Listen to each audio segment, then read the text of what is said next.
సోనియ చలువతోటి వచ్చిన మన తెలంగాణ రక్షణే చేయమంటున్నాడు. రంగుల జెండా బట్టి సింగమోలే కదిలినాడు. ఒకరు కాంగ్రెస్ సూర్యుడు మన రేవంత్ అన్న నిగ్గదీసి అడిగే మునగాడు. తెలంగాణ యువత గుండెల నిండుగా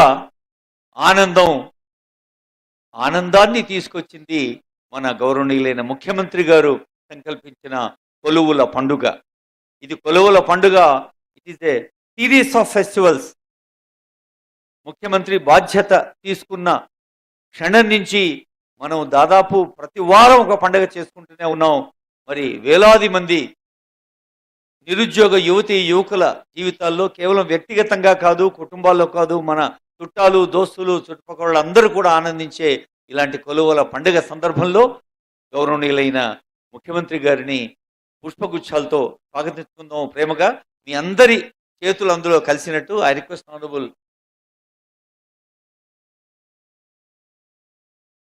గౌరవనీయులైన ముఖ్యమంత్రి గారు, గౌరవనీయులైన I request CS Madam to welcome Honorable CM.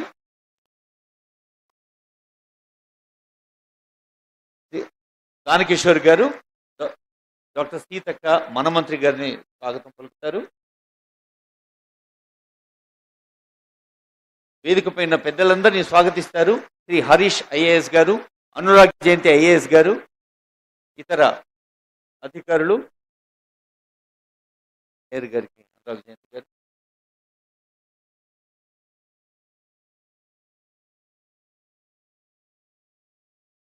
అతిథులందరికీ మనం కూడా పుష్పగుచ్చాలని శబ్ద పుష్పాల రూపంలో అందజేద్దాం, గట్టిగా స్వాగతిద్దాం.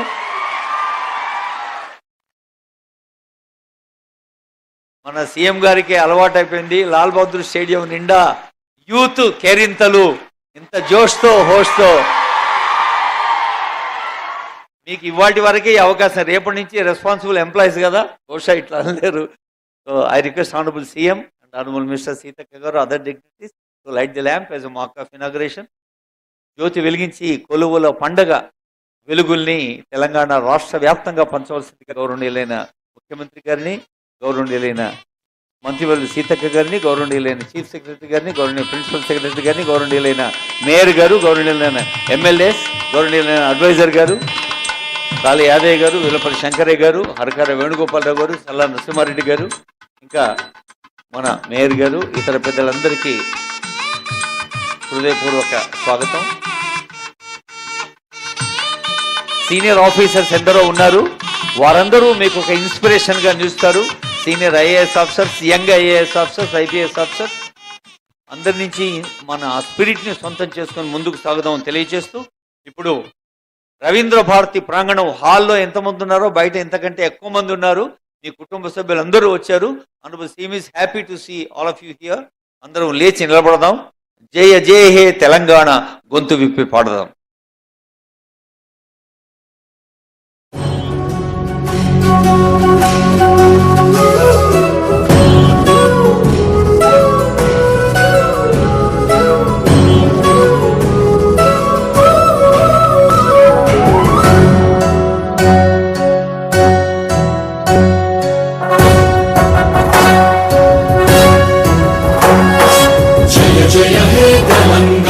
జననీ జయకేతనం, ముక్కోటి గొంతుకలు ఒక్కటైన చేతనం, తరతరాల చరిత గల తల్లి నీరాజనం, పద పదాన నీ పిల్లలు ప్రణమిల్లిన శుభతరుణం. జయ తెలంగాణ, జయ జయ తెలంగాణ, జయ తెలంగాణ, జయ జయ తెలంగాణ.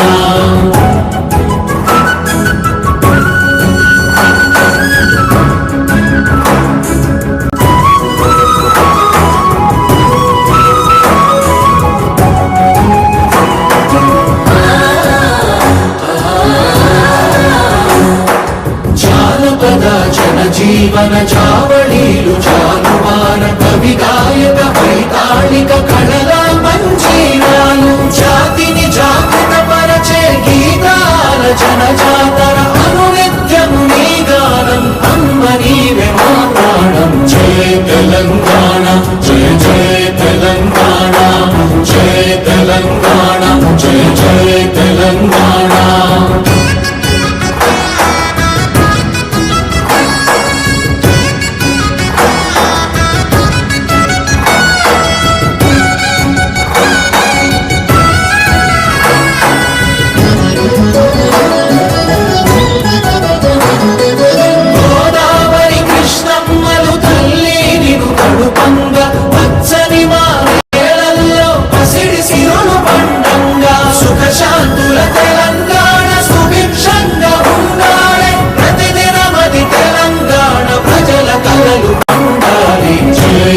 తెలంగాణ జై జై తెలంగాణ జై తెలంగాణ జై జై తెలంగాణ జై తెలంగాణ జై జై తెలంగాణ జై తెలంగాణ జై జై తెలంగాణ.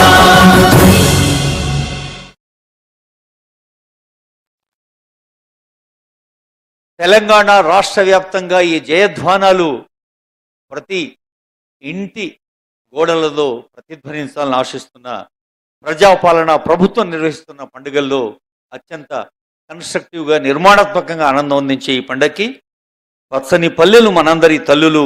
మరి ఆ పల్లెల వికాసం కోసం, గ్రామీణ నీటి సరఫరా కానీ గ్రామీణ వికాసం కోసం పంచాయతీరాజ్ అమాత్యులుగా, మహిళా శిశు సంక్షేమ అమాత్యులుగా సేవ చేస్తూ, మనకు తెలుసు వరదలు వానలు వచ్చినప్పుడు ఒక క్యాబినెట్ మినిస్టర్ 2-వీలర్లో కూర్చొని ఆ గంగ ఒడ్డు మన అటు బురదలో బండ్లు కూడా జారిపోతాయి, అట్లాంటి చోట కూడా ఎంతో అంటే ప్రజల పట్ల ఎంత కన్సర్న్ ఉంటే అది సాధ్యమో తెలుసు. అలాంటి కన్సర్న్కు మారుపేరైన honourable minister for Panchayati Raj and rural development doctor Dhanasri Anasuya Seethakka గారి సందేశం.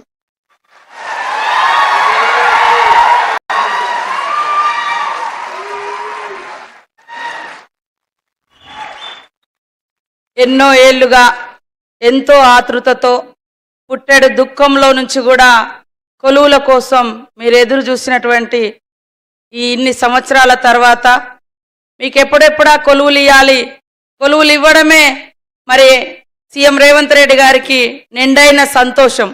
ఆ సంతోషాన్ని ఈరోజు మీతో పంచుకొని మీ జీవితాలలో వెలుగు నింపాలని, మీ కుటుంబాలన్నీ కూడా సుఖ సంతోషంగా ఉండాలని ఎన్నో ఏళ్లుగా ఎదురు చూస్తున్నటువంటి కారుణ్య నియామకాలు పంచాయతీరాజ్ నుంచి, అదేవిధంగా మున్సిపాలిటీ నుంచి మరి వివిధ హోదాల్లో పనిచేసి చనిపోయినటువంటి కుటుంబ సభ్యులకు ఈరోజు ఉద్యోగ నియామకాలు ఇవ్వడం, మరి ముఖ్యమంత్రి గారు ముఖ్య అతిథులుగా వచ్చి వారి చేతులుగా ఈ యొక్క నియామక పత్రాలు ఇవ్వడం మా అందరికీ మీ అందరికి కూడా చాలా సంతోషం అని నేను భావిస్తూ, వారికి ప్రత్యేకంగా మన సీఎం రేవంత్ రెడ్డి గారికి యువజన నాయకులు, యువతను అత్యధికంగా ప్రోత్సహించే నాయకులు మరి ఉద్యోగాలు ఇచ్చి జీవితాంతం వాళ్లకు ఒక భరోసానివ్వాలనేటువంటి కలలు గంటూ మీరు కన్న కలల్ని ఈరోజు నిజం చేస్తున్నటువంటి నాయకుడు మన రేవంత్ రెడ్డి గారికి స్వాగతం, సుస్వాగతం.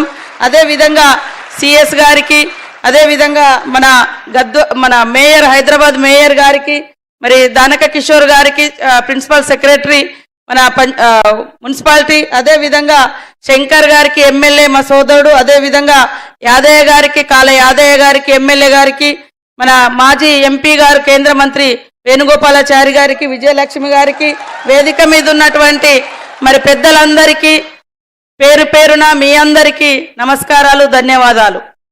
మీకు అందరూ తెలుసు తెలంగాణ ఉద్యమమే మనం తెచ్చుకున్నది, పోరాడింది మరి ఉద్యోగాలు, కొలువుల కోసం.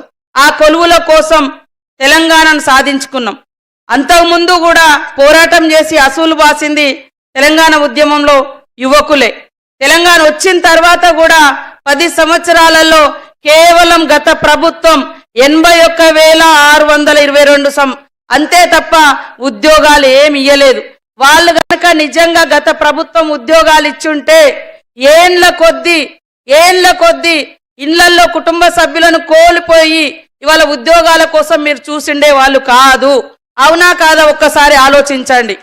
ఉద్యమంలో కొట్లాడి చనిపోయారు, మళ్ళీ తెలంగాణ వచ్చిన తర్వాత కూడా ఇంకా ఎప్పుడు వస్తుందని కూడా చాలా మంది యువత సూసైడ్ చేసుకున్నారు. కానీ ఈరోజు మన ప్రభుత్వం, మన ఇందిరమ్మ ప్రభుత్వం, మన సీఎం రేవంత్ రెడ్డి గారి ప్రభుత్వం యువతకు కొలువులు ఇవ్వాలి. అది ఆయనకు ఒక పండుగ. ఎందుకంటే ఆనాటి ప్రభుత్వం కేవలం ఒక ఆశ చూపింది, కానీ ఆశలలో మరి ఆ ఆశలను నెరవేర్చే విధంగా ఏమాత్రం చేయలే.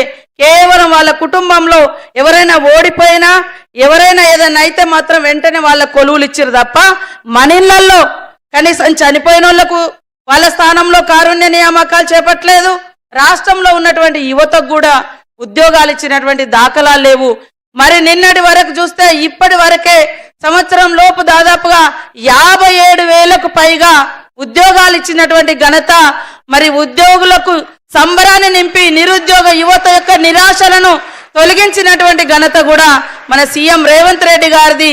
అది మీ యొక్క కుటుంబ సభ్యుల్లాగా మీ అందరి ఆశలు ఆకాంక్షలు నెరవేర్చాలి, నిరాశ వైపు పోకూడదు, వీళ్ళు ఈ రాష్ట్ర అభివృద్ధిలో భాగస్వాములు కావాలని వారు నిరంతరం ఎక్కడ ఏ ఖాళీలు ఉన్నాయన్నా వెంటనే నోటిఫికేషన్స్ ఇవ్వడం లేదా ఫిలప్ చేయడము ఈ రకంగా చేస్తా ఉన్నారు.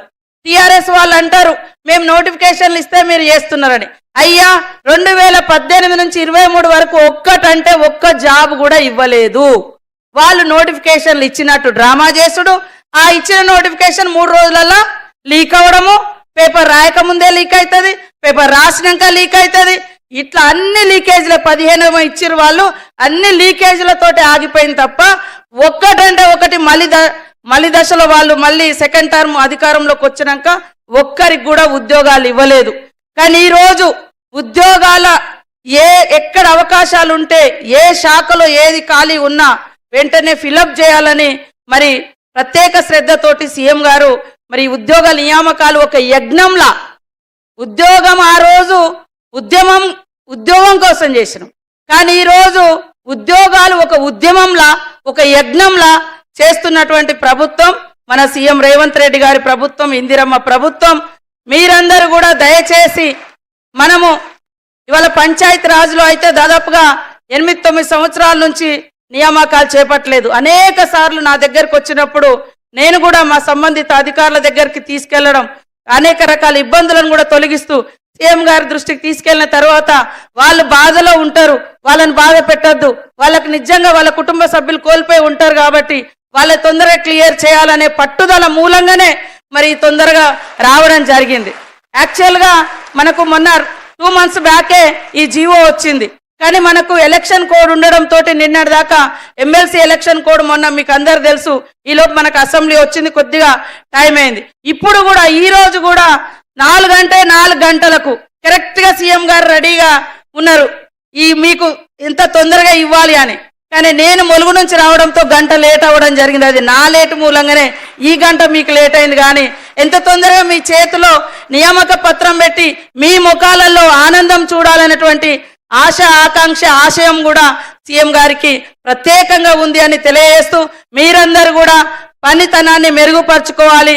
ఉద్యోగం అంటే ఏదో నామమాత్రం లాగా కాకుండా దాన్ని ఒక మరి మానవతా దృక్పథంతో హార్డ్ వర్క్ చేసి మన యొక్క గవర్నమెంట్కు మంచి పేరు తీసుకురావాలి.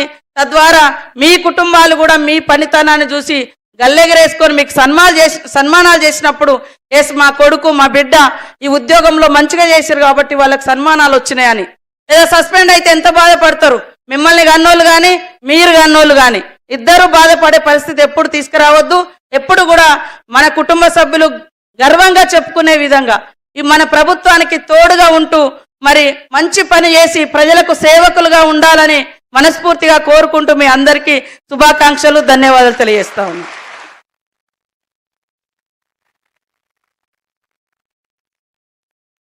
ధన్యవాదాలు మేడం గారు. సర్వీస్ విత్ హ్యూమన్ ఫేస్, మానవీయ స్పృహతో ముందుకు సాగాలని మీ అందరినీ అభినందించి ఆశీర్వదించిన గౌరవనీయులైన మంత్రివర్గ ధన్యవాదాలతో ముఖ్యమంత్రి గారి సంకల్పం రైజింగ్ తెలంగాణలో 4th సిటీ, 4th అంటే కేవలం FOURTH కాదు, FORTH, అది తెలంగాణ రాష్ట్ర వ్యాప్తంగా జరుగుతున్న అభివృద్ధి. మరి రోజు రోజుకు పెరుగుతున్న పట్టణీకరణకి ఒక కొత్త నిర్వచనాన్ని ఇచ్చింది తెలంగాణ ప్రభుత్వం. ఆ మిషన్ గురించి ఆ వివరాల గురించి అందజేయవలసిందిగా రిక్వెస్ట్ చేస్తున్నాను. పురపాలక పరిపాలన మరియు పట్టణాభివృద్ధి శాఖ తెలంగాణ ముఖ్య కార్యదర్శి సీనియర్ IAS అధికారి శ్రీ ఎం దానకిషోర్ గారు.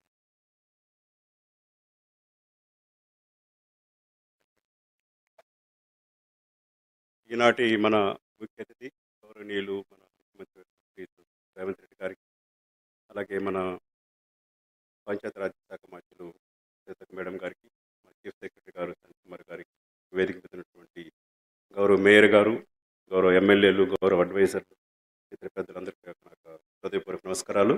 ముందుగా నియామక పత్రాలు అందుకున్నటువంటి యువకులందరికీ కూడా నా యొక్క శుభాకాంక్షలు తెలియజేస్తున్నాను. ఈరోజు మీ ముందు ఒక కొత్త ప్రోడక్ట్ తీసుకురాబోతున్నాము, బిల్డ్ నౌ అనేటువంటి ప్రోడక్ట్. ఇది మీకు అందరికీ తెలుసు, బిల్డింగ్ పర్మిషన్స్ అన్నీ కూడాను మన స్టేట్లో ఆన్లైన్లో జారీ చేస్తున్నాము.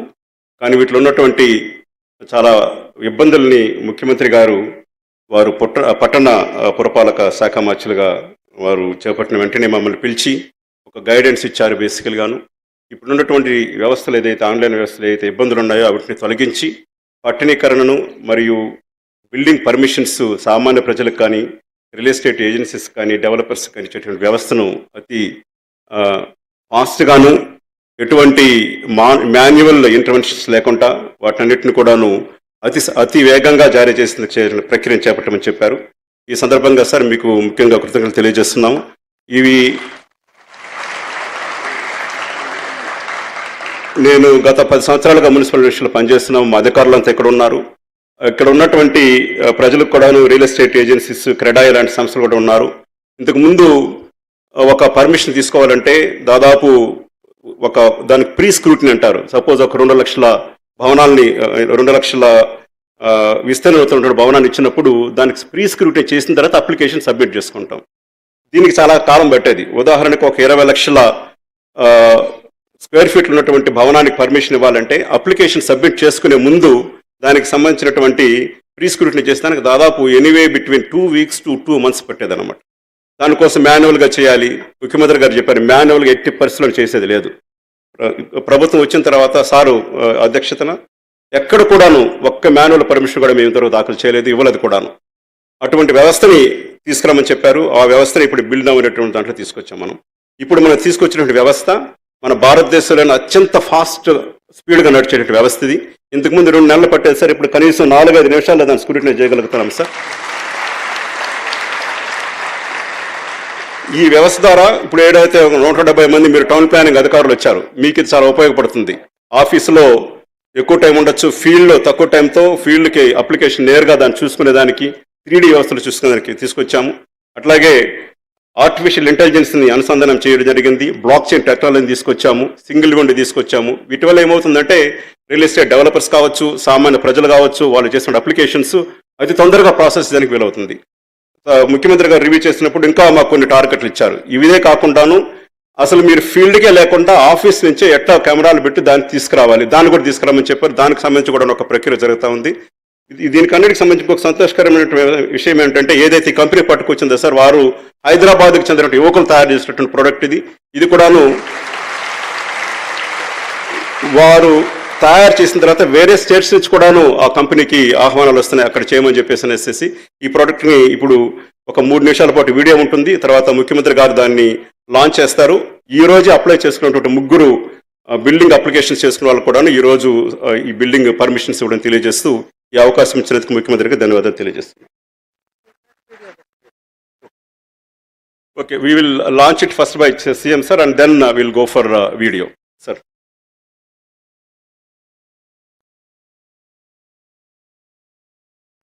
గౌరవనీయులైన ముఖ్యమంత్రి శ్రీ రేవంత్ రెడ్డి గారి చేతుల మీదుగా బిల్డ్ నౌ ఆవిష్కరణ.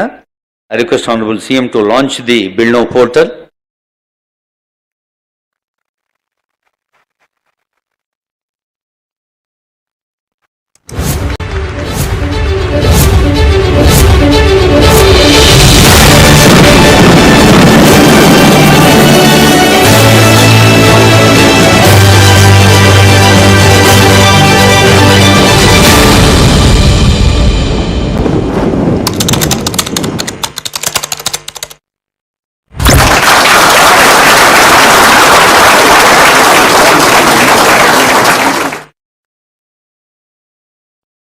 One of India's fastest growing states, Telangana has been at the forefront of technology adoption and innovation.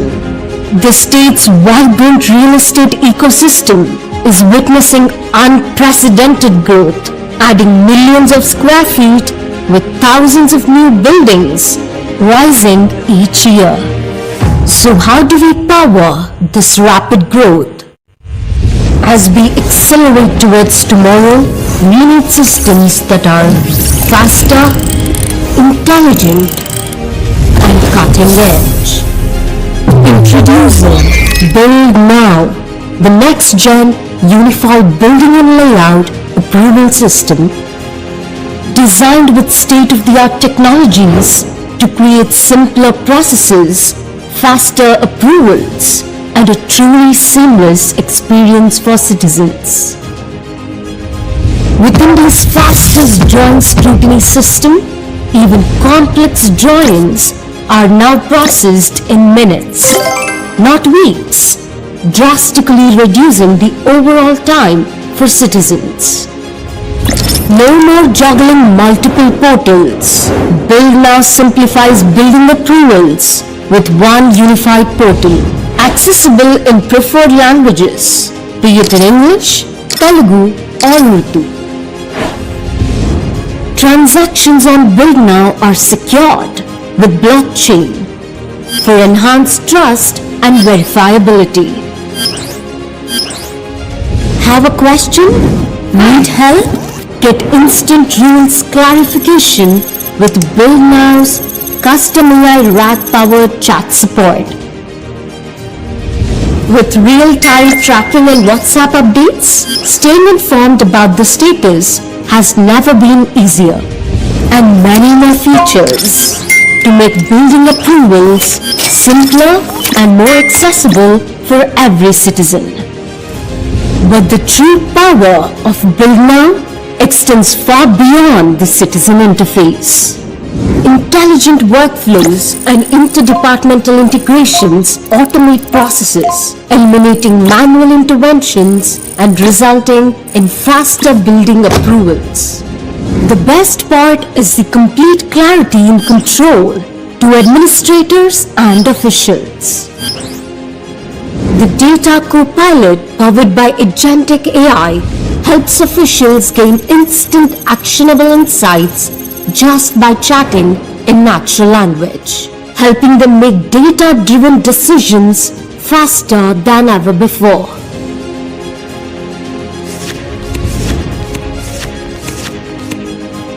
Through these powerful tools and technologies, Build Now isn't just modernizing governance, it's reimagining Telangana's tomorrow.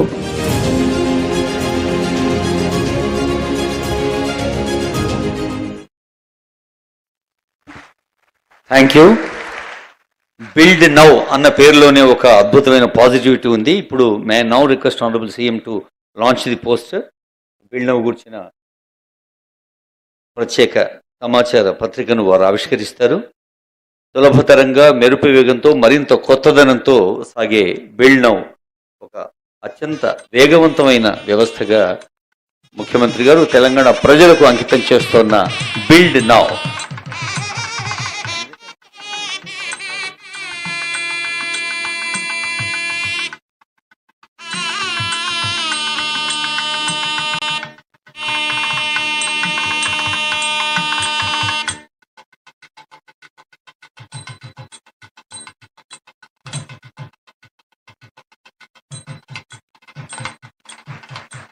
Building Telangana's tomorrow, build now. A అంటే artificial ఇంటెలిజెన్సే కాదు, actionable insights అని కూడా చెప్పిన తెలంగాణ ప్రభుత్వానికి ఒక ఆదర్శ స్ఫూర్తి లభిస్తుంది. ఇతర రాష్ట్రాల నుంచి కూడా మనకి అడుగుతున్నారు. మన టెక్నికల్ అడ్వైజర్ ఇందాక ప్రిన్సిపల్ సెక్రటరీ గారు చెప్పిన ఆనందం వ్యక్తం చేస్తూ ఆనరబుల్ సీఎం గారి చేతుల మీదుగా handing over building permissions to 3 applicants by honourable CM. ఈవేళ ఉదయమే వారు అప్లికేషన్ పెట్టుకున్నారు. ఇప్పుడే ప్రభుత్వం వారికి అనుమతిస్తోంది. ముందుగా శ్రీమతి నేహా శర్మ, వీరు stilt plus 2 floors, stilt for parking and 2 floors apply చేసుకున్నారు. అలా అప్లై చేశారో లేదో ఇలా పర్మిషన్ అందుకుంటున్నారు. మనకు తెలుసు స్పీడ్ స్పీడ్కి సింబాలిక్ ముఖ్యమంత్రి గారి ఆచరణ. సో వారి చేతుల మీదుగా నేహా శర్మకు శుభాకాంక్షలతో ఇప్పుడు గౌరవనీయ రాళ్లబండి హరిబాబు గారు G+1 వారు అలా అప్లై చేసుకున్నారో లేదో ప్రభుత్వం ఇలా అనుమతించింది. తర్వాత బన్వారీలాల్ శర్మ గారు, వీరు కూడా ఈరోజు ఉదయమే అప్లై చేసుకోవటం, ఈరోజే పర్మిషన్ తీసుకోవటం, దట్టు ఆనరబుల్ సీఎం గారి చేతుల మీదుగా పర్మిషన్ తీసుకోవటం, అది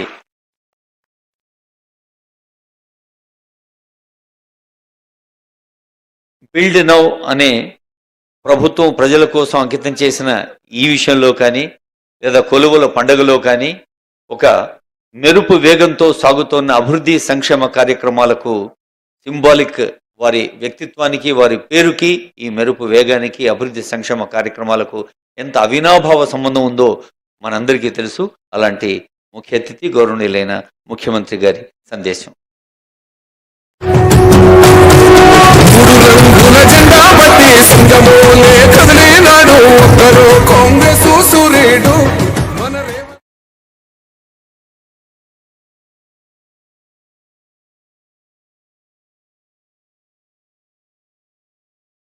ప్రజాపాలనలో కొలువుల జాతర పండగ కార్యక్రమాన్ని ఏర్పాటు చేసి నాతో పాటు పంచాయతీరాజ్ శాఖ మాత్యులు సోదరిమణి సీతక్క గారు, శాసనసభ్యులు యాదయ్య గారు, ఈర్లపల్లి శంకర్ గారు, ప్రభుత్వ సలహాదారులు వేణుగోపాలరావు గారు, అదేవిధంగా కేంద్ర మాజీ మంత్రివర్యులు వేణుగోపాలాచారి గారు, చీఫ్ సెక్రటరీ శాంతి కుమారి గారు, ఎంఏయుడి ప్రిన్సిపల్ సెక్రటరీ రాన్ కిషోర్ గారు, పంచాయతీరాజ్ ఉన్నత అధికారులు, వివిధ శాఖలకు సంబంధించిన ప్రభుత్వ అధికారులు, నూతనంగా ప్రభుత్వంలో భాగస్వాములై తెలంగాణ పునర్నిర్మాణంలో మీ వంతు బాధ్యతను నెరవేర్చాలని ఉవ్విల్లూరుతున్న 922 మంది ఈనాడు ఒక దశాబ్ద కాలం అవకాశాల కోసం ఎదురు చూసి ఈరోజు మీ కళ నిజం రాబోతున్నది. మీరు, మీ కుటుంబ సభ్యులు, ముఖ్యంగా మీ తల్లిదండ్రులందరూ కూడా మనస్ఫూర్తిగా తెలంగాణ రాష్ట్ర ప్రభుత్వం తరఫున నేను స్వాగతం పలుకుతున్నా.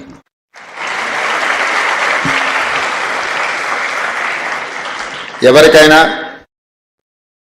మొట్టమొదటిసారి ఉద్యోగం రావడం, ఒక బాధ్యతను చేపట్టడం అనేది అనిర్వచనీయమైన సందర్భం. నేను మొదటిసారి ఇండిపెండెంట్ జడ్పీటీసీగా గెలిచినప్పుడు ఈనాడు ముఖ్యమంత్రి పదవి చేపట్టిన దానికంటే కూడా ఎక్కువ ఆనందం కలిగింది. ఎందుకు అంటే ప్రజా జీవితంలో ప్రజలకు సేవ అందించాలి అనుకొని చాలామంది కలలు కంటుంటారు, కానీ కొద్దిమందికి అవకాశం వస్తుంది. కొంతమంది జీవితకాలం అవకాశాలు రాకుండా కూడా ప్రజా జీవితంలోనే సర్వం కోల్పోయిన వాళ్ళు ఉంటారు. మొదటిసారి మనకి ఏ అవకాశం వస్తుందో అది చిన్నదా పెద్దదా అనే కంటే మనకు వచ్చిన అవకాశం మనకు జీవితకాలం గుర్తుండిపోయే అవకాశం. ఈరోజు మీ అందరికి కూడా మొట్టమొదటిసారి మీ జీవితంలో ఈ ప్రభుత్వంలో భాగస్వాములు అయ్యే అవకాశం వచ్చింది. ఈరోజు మీకు అందరికీ ఒక మరపురాని తీపి జ్ఞాపకంగా ఉంటుందని నేను భావిస్తున్నా. ఈ ఉద్యోగ నియామకాలు వివిధ శాఖలకు సంబంధించి, ముఖ్యంగా municipal administration and urban development, Panchayat Raj and rural development శాఖలకు సంబంధించిన నియామకాలు. ఈ నియామకాలలో అత్యధిక 500 పైగా నియామకాలు కారుణ్య నియామకాలు. మీ తల్లిదండ్రులు, మీ కుటుంబ సభ్యులు బ్రతుకున్నంత వరకు ఈ ప్రజలకు సేవలు అందించి ప్రభుత్వ ఉద్యోగంలోనే వాళ్ళ అకాల మరణం చెందడం వల్ల వారి వారసత్వంగా వారు అందించిన సేవలకు గుర్తింపుగా ఈ కారుణ్య నియామకాలు చేపట్టడం జరుగుతుంది. అందులో భాగంగానే జూనియర్ అసిస్టెంట్స్, అదేవిధంగా town planning officers, assistant engineers, junior technical officers, junior technical పంచాయతీరాజ్కు సంబంధించిన ఆఫీసర్స్, సేమ్ పంచాయతీరాజ్లో assistant engineers, assistant technical officers. అంటే ఒకవైపు మున్సిపల్ శాఖ, రెండవ వైపు పంచాయతీరాజ్ శాఖ. ఈ రెండు శాఖలకు సంబంధించి 922 మందికి ఈరోజు నియామకాలను అందిస్తున్నాము. ఈ నియామకాలు మీ హక్కు. మీ తల్లిదండ్రులు మీకోసం చాలా వరకు ఇందులో కారుణ్య నియామకాలు మీ కుటుంబ సభ్యుల నుంచి వారసత్వంగా మీకు చెందవలసిన ప్రభుత్వ ఉద్యోగం. కానీ గత ప్రభుత్వం దాదాపుగా 2015 నుంచి నాకు తెలిసినంత వరకు పంచాయతీరాజ్ శాఖలో కారుణ్య నియామకాలు చేపట్టకపోవడం, ప్రభుత్వం ఒక విధానపరమైన నిర్ణయం తీసుకోకపోవడం వల్ల దాదాపుగా మీ జీవితంలో అత్యంత విలువైన సమయం 10 సంవత్సరాల కాలగర్భంలో కలిసిపోయింది. 4 గంటలకు రావాల్సిన మేము 5 గంటలకు వస్తేనే అయ్యో మనం 1 గంట ఆలస్యమైందని మేము మా ప్రభుత్వ ఉద్యోగులు అనుకుంటున్న సందర్భంలో గత పాలకులు 10 సంవత్సరాలు ఈ అంశాన్ని పట్టించుకోలేదంటే ఎంత నిర్లక్ష్యంగా వ్యవహరించారో మీరు ఒక్కసారి ఆలోచన చేయండి. అందుకే ఈరోజు అలాంటి నిర్లక్ష్యము అవలక్షణాలు ఈ ప్రభుత్వానికి ఉండకూడదు, మా దర్దాపుల్లోకి రాకూడదు అని నిత్యం నా సహచార మంత్రివర్గ సభ్యులకు శాసనసభ్యులను సమన్వయపరుచుకుంటూనే ప్రభుత్వ అధికారుల చేత అవసరమైన నిర్ణయాలు తీసుకుంటూ ఈరోజు ముందుకు వెళ్తున్నాం. ఈ నియామకాలు అనేటివి క్రమం తప్పకుండా ప్రభుత్వం చేపట్టవలసిన బాధ్యత. క్యాలెండర్ డేట్ ప్రకారం ప్రభుత్వ ఉద్యోగాలు ఇవ్వాలని, నిరుద్యోగులకు ముఖ్యంగా 20 నుంచి 25 లక్షల మంది నిరుద్యోగ యువకులు పట్టభద్రులు కోచింగ్ సెంటర్ల చుట్టూతో తిరుగుతున్నారు. అది దిల్సుఖ్ నగర్ కావచ్చు, అశోక్ నగర్ కావచ్చు, అమీర్పేట్ చౌరస్తా కావచ్చు, ఇతర ప్రాంతాలలో జూన్ 2, 2014 నాడు తెలంగాణ రాష్ట్రం ఏర్పడ్డ తర్వాత కొలువుల కోసమే కొట్లాడి తెచ్చుకున్న తెలంగాణలో ఆ ప్రభుత్వం ఖాళీలను అన్నిటినీ భర్తీ చేసి ఒక విశ్వాసాన్ని కల్పించడమే కాకుండా మీ ఆత్మస్థైర్యాన్ని పెంచడానికి పనిచేస్తుందని మీరందరూ ఆశించారు. మనందరం కూడా మీరందరూ లక్షలాది మంది తెలంగాణ విద్యార్థులు ఆ రోజు తెలంగాణ ఉద్యమంలో ముందు బాగానే నిలబడ్డారు. నాకు బాగా గుర్తుంది, 2011 గ్రూప్ 1 నోటిఫికేషన్ పరీక్షలు ఉద్యమం సందర్భంలో ఉమ్మడి రాష్ట్రంలో నిర్వహిస్తే వేలాది మంది విద్యార్థులు పరీక్షలు హాజరవ్వకుండా తమ హాల్ టికెట్లను చించేసి గ్రూప్ 1 ఉద్యోగాలు మేము హాజరవ్వము, మా తెలంగాణ రాష్ట్రం వచ్చిన తర్వాత మేమే పరీక్షలు పెట్టుకుంటాం, మా నియామకాలు మేము చేపట్టుకుంటాం, ఉమ్మడి రాష్ట్రంలో ఎలాంటి నియామకాలు మీరు చేపట్టకపోయినా సరే మేము ఆగుతాం, మా ఉద్యోగ నియామకాల కంటే కూడా మా తెలంగాణ రాష్ట్రం ముఖ్యమని ఉస్మానియా యూనివర్సిటీ, కాకతీయ యూనివర్సిటీల విద్యార్థులు వీధుల్లోకి వచ్చి రాజకీయ నాయకులు అలసిపోయినప్పుడు ఇక మీ వల్ల కాకుంటే పక్కకు జరగండి, తెలంగాణ రాష్ట్రాన్ని మేము సాధిస్తామని ఆనాడు విద్యార్థి ఉద్యమకారులందరూ కూడా ముందు భాగానే నిలబడి తెలంగాణ రాష్ట్రాన్ని సాధించారు. అందులో భాగంగానే శ్రీకాంతాచారి కావచ్చు, కానిస్టేబుల్ కిష్టయ్య కావచ్చు, యాదయ్య కావచ్చు, ఈశాన్ రెడ్డి, వేణుగోపాల్ రెడ్డి లాంటి వాళ్ళు ఎంతోమంది పిల్లలు తమ జీవితాలను సర్వం త్యాగం చేశారు.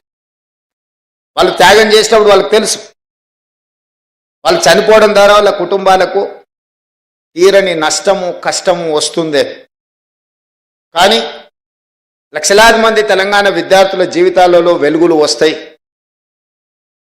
తెలంగాణ ప్రాంతం బాగుపడుతుంది, స్వయం పరిపాలన వస్తుంది, ఈ స్వయం పరిపాలనైనా మా జీవితాలలో మార్పు తీసుకొస్తుంది అని చెప్పి వారు ఆనాడు నిర్దిష్టంగా ప్రాణత్యాగాలు చేసి తెలంగాణ రాష్ట్రాన్ని సాధించారు.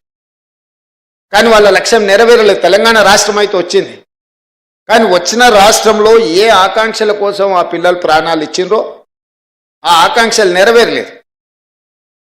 గత 10 సంవత్సరాల నుంచి 20 నుంచి 25 లక్షల మంది విద్యార్థులు ఊర్లో తల్లిదండ్రులకు 22-23 ఏళ్ళ వయసు ఉన్నప్పుడు పోటీ పరీక్షలు రాసి ప్రభుత్వ ఉద్యోగాన్ని సాధించుకొని మళ్ళీ ఇంటికి వస్తామని తల్లిదండ్రులకు చెప్పి బయలుదేరి ముఖ్యంగా ప్రభుత్వ ఉద్యోగాల కోసం ప్రయత్నం చేస్తున్న వాళ్ళు దళితులు, గిరిజనులు, ఆదివాసీలు, బలహీన వర్గాలు, పేదలు. ఆగర్భ శ్రీమంతుడు ఎవరు అసిస్టెంట్ జూనియర్ అసిస్టెంట్ ఉద్యోగం కోసమో, అసిస్టెంట్ ఇంజనీర్ కోసమో, లేకపోతే జూనియర్ టెక్నికల్ ఆఫీసర్ కోసమో కోటీశ్వర్లు ఎవరు ప్రయత్నం చేయరు. 99% పేదవాళ్ళు, చదువుకున్న వాళ్ళు ఈ రాష్ట్ర నిర్మాణంలో భాగస్వాములు అవ్వడమే కాకుండా తమని కనిపెంచిన తల్లిదండ్రులు ఈ రకంగా కాస్త జీవితంలో సంతోషాన్ని, కనీసం వాళ్ళు పడ్డ శ్రమను మర్చిపోతారని చెప్పి పేదవాళ్ళే ఈనాడు హైదరాబాద్కు వచ్చారు గ్రామీణ ప్రాంతాల నుంచి. వచ్చేటప్పుడు తవ్వ ఖర్చులకో లేకపోతే ఎక్కడో ఒక దగ్గర తెలిసిన వాళ్ళ దగ్గర ఉండడం కోసమో లేకపోతే యూనివర్సిటీలలో అడ్మిషన్లు తీసుకొని ఉన్నత చదువులు చదువుతూనే పోటీ పరీక్షలకు సిద్ధమైండ్రు. ఒక 6 నెలల్లో సంవత్సరంలోనో కోచింగ్ సెంటర్లలో కోచింగ్ తీసుకొని పోటీ పరీక్షలు రాసి ప్రభుత్వ ఉద్యోగ ఫలితాలు వస్తే ఉద్యోగం వస్తే సరే ఉద్యోగం రాకపోతే ప్రత్యామ్నాయం గురించి ఏం చేయాలని ఒక ఆలోచనతోనే వచ్చారు. సంవత్సరం లోపల తేలాల్చిన విద్యార్థుల భవిష్యత్తు గందరగోళంగా మారి శాశ్వత నిరుద్యోగులుగా హైదరాబాదు నగర వీధుల్లో తిరుగుతుంటే 10 సంవత్సరాలైనా ఆనాటి ప్రభుత్వం పరీక్షలు నిర్వహించలేదు. దీన్ని బాధ్యతారహిత్యం అనాలనా లేకపోతే నిర్లక్ష్యం అనాలనా లేకపోతే వైఫల్యం అనాలనా నాకు తెలియదు. మీరు ఆలోచన చేసుకోండి. మీరు అందరు చదువుకున్నోళ్ళే. ఈరోజు డిసెంబర్ 7, 2023 నాడు నేను బాధ్యత చేపట్టిన తర్వాత ప్రతి డిపార్ట్మెంట్లో గత 10 సంవత్సరాలుగా ఇచ్చిన నోటిఫికేషన్లన్నీ, నిర్వహించిన పరీక్షలన్నీ, ఫలితాలు విడుదల కాకుండా కోర్టు న్యాయస్థానాలలో చిక్కుముళ్ళని, ఒకవేళ పరీక్షలు నిర్వహించిన ప్రశ్నపత్రాలు జిరాక్స్ సెంటర్లలో అమ్ముడువైన పరీక్షలన్నీ, ఈ కోచింగ్ సెంటర్ల చుట్టూ ఇన్ని లక్షలాది మంది తిరుగుతుంటే ఇది మొట్టమొదటి ప్రధాన సమస్యగా మా ప్రభుత్వం భావించి 10 సంవత్సరాలు నోటిఫికేషన్లు లేకపోతే పరీక్షలు నిర్వహించకపోవడం, న్యాయస్థానాలలో చిక్కుముళ్ళుగా ఉన్న వాటిని అన్నిటిని ఒక్కొక్కటిగా పరిష్కరించుకుంటూ 57,924 ఉద్యోగ నియామక పత్రాలు ఎల్బీ స్టేడియంలోనో లేకపోతే రవీంద్ర భారతిలోనో ఏ పిల్లలకైతే ఉద్యోగాలు వచ్చినాయో వాళ్ళ తల్లిదండ్రులతో సహా అందరిని పిలిచి నేనే స్వయంగా ఒక సంబరాన్ని వాళ్ళు ఆస్వాదించే విధంగా వాళ్ళ జీవితంలో ఒక మరుపురాని గొప్ప అనుభూతిగా నిలబడాలి, వాళ్ళందరినీ నేను చూడాలి, వాళ్ళందరి కళ్ళల్లో సంతోషం ఆనందం చూస్తే మేము నిజంగా మా లక్ష్యాన్ని చేరుకున్నట్టే అని చెప్పి ఏ నియామకం కూడా యథాలాపంగా మీ ఇంటికి కాల్ లెటర్ పంపలే. మిమ్మల్ని అందరిని కూడా పిలిచి మీ కుటుంబ సభ్యుల మధ్యలో మిమ్మల్ని మా కుటుంబ సభ్యులుగా భావించి అది ఎల్బీ స్టేడియంలోనో లేకపోతే నెక్లెస్ రోడ్డు మీద ఉన్న అంబేద్కర్ సాక్షిగానో లేకపోతే రవీంద్ర భారతిలో మీ మధ్యలోనే మీకు నియామక పత్రాలు ఇచ్చినాం. ఇవాళ వాళ్ళు మాట్లాడుతున్నారు ఇవన్నీ మేము నోటిఫికేషన్లు ఇచ్చినాం, నీ నియామకాలు కానే కావాలి. నేను వారిని అడుగుతున్న 10 సంవత్సరాలు మీరు నోటిఫికేషన్లు ఇచ్చి సరైన విధంగా పరీక్షలు నిర్వహించకపోవడం వల్ల యుక్త వయసులో ఉన్న పిల్లల జీవితాలు ఎంత సర్వనాశనమైనవి. మీరు ఎందుకు బాధ్యత తీసుకోలేదు? 10 నెలల్లో మేము చేసిన పనుల్ని 10 సంవత్సరాలలో మీరు ఎందుకు చేయలేకపోయినారని నేను అడుగుతున్నా. అన్ని నోటిఫికేషన్లు నేను ఇచ్చినా అని చెప్తలేను. కొన్ని మీరు నోటిఫికేషన్లు ఇచ్చారు, కొన్ని మీరు పరీక్షలు నిర్వహించారు, కొన్ని ప్రశ్నపత్రాలు మీరే అమ్ముకున్నారు, కొంతమందిని ఉద్యోగాలు మీరే అమ్ముకున్నారు, కొన్నిటిని మీరే నోటిఫికేషన్లు ఇచ్చి మీరే వెనకాల నుంచి కోర్టులలో కేసులు వేయించి వాటి మీద స్టేలు తీసుకొచ్చి ఏ ఉద్యోగ నియామకాలు చేపట్టకుండా మీరు నిర్లక్ష్యం వహించడం వల్లనే కదా ఈ 25 లక్షల మంది నిరుద్యోగ యువకులు ఆలోచన చేసి ఇక మేము మిమ్మల్ని ఉద్యోగాలు అడగం, మేము మీకు ఇచ్చిన ఉద్యోగాలను ఊడగొడతాం, మా ఉద్యోగాలు మేము తెచ్చుకుంటామని కదా. ఆ విద్యార్థి నిరుద్యోగ ఉద్యమకారులు ప్రాణాలు అర్పించి తెలంగాణ తెచ్చి మీకు ఉద్యోగ అవకాశాలు కల్పిస్తే 10 సంవత్సరాలు మీరు మీ కుటుంబమే ప్రతిరోజు పంచభక్ష పరిమాణాలతో పండుగ చేసుకున్నారు. మీ ఉద్యోగాలు మీరు ఆస్వాదించిండ్రు తప్ప ఈ పిల్లలకు ఉద్యోగాలు ఇవ్వాలని ఆలోచన చేసిండ్రా? ఈరోజు నేను ఒక్క మాట అడగదలుచుకున్నా, ఈ నోటిఫికేషన్లన్నీ మావే రేవంత్ రెడ్డి చేసింది ఏముందయా అని నేను ఒక మాట అడగదలుచుకున్నా. మీ ఇంట్లో మీ పిల్లల్ని ప్రజలు తిరస్కరించే నిజామాబాద్ పార్లమెంట్ సభ్యుడిగా, అదేవిధంగా మీ బంధువును కరీంనగర్ పార్లమెంట్ సభ్యుడిగా ప్రజలు తిరస్కరించారు. 6 నెలలు తిరగకముందే వాళ్ళిద్దరికి కారుణ్య నియామకాలు చంద్రశేఖరరావు గారు ఇచ్చిండ్రా లేదా? ఒకరికి ఎమ్మెల్సీకి ఇచ్చారు, ఒకరికేమో ప్లానింగ్ కమిషన్ వైస్ చైర్మన్ ఇచ్చిండ్రు. మీ ఇంట్లో మీ బిడ్డనో మీ బంధువో ఉద్యోగం కోల్పోతే మీకు దుఃఖం వచ్చి బాధ అయ్యి 6 నెలలు కూడా వాళ్ళని ఖాళీగా ఉంచకుండా తక్షణమే కారుణ్య నియామకాల కింద ఒకరిని ఎమ్మెల్సీగా, ఒకరిని ప్లానింగ్ కమిషన్ వైస్ చైర్మన్గా నియమించి ఉద్యోగాలు మీ ఇంట్లోకి ఇచ్చుకోగలిగినారు. కానీ సంవత్సరాల కొద్దీ 20 ఏళ్ళు 30 ఏళ్ళు ఈ ప్రభుత్వంలోనే సేవలు అందించి ప్రభుత్వ ఉద్యోగంలోనే మరణించిన వాళ్ళ పిల్లలకు 10 సంవత్సరాలైన కారుణ్య నియామకాలు మీరు చేపట్టలేదంటే అసలు కారుణ్యం అనే పదానికి అర్థం తెలుసా అని నేను అడుగుతున్నా.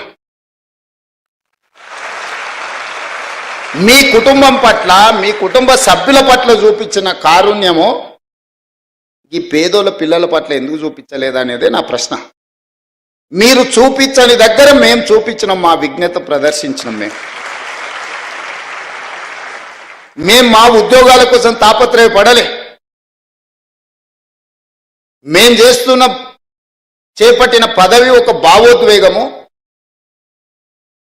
ఈ లబ్ధిదారులకు ఏదైనా న్యాయం చేయాలన్న ఆలోచనతో మన ప్రభుత్వం ఈరోజు దాదాపుగా ఈరోజు మీ నియామకాలతోని 59,000 ప్రభుత్వ ఉద్యోగ నియామక పత్రాలు నేను అందించిన.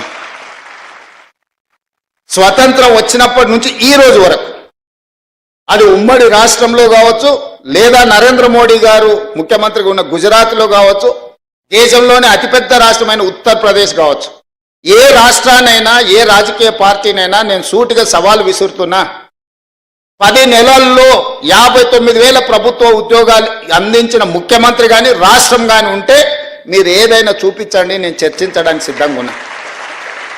మా రాష్ట్రము తెలంగాణ రాష్ట్రము ప్రజాపాలనలో 59,000 ప్రభుత్వ ఉద్యోగ నియామకాలు చేపట్టడం ద్వారా ఈ దేశానికే తెలంగాణ రాష్ట్రం ఒక మోడల్గా నిలబడ్డది.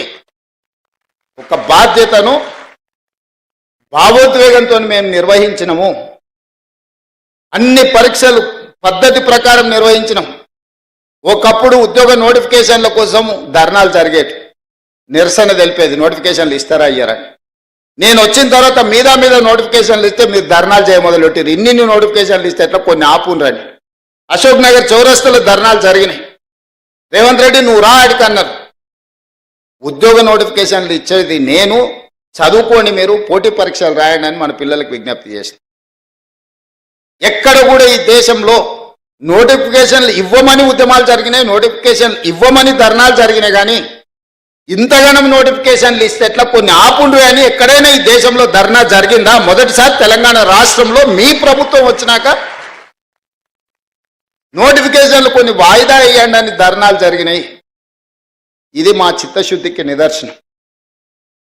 ఎందుకంటే ఏండ్ల తరబడి వాయిదాలు పడుతూ వస్తున్న నోటిఫికేషన్లు ఇవ్వడం ద్వారా ఆ పిల్లలకు ఉద్యోగం రావడమో రాకపోవడమో అర్థమైతే ఇంకొక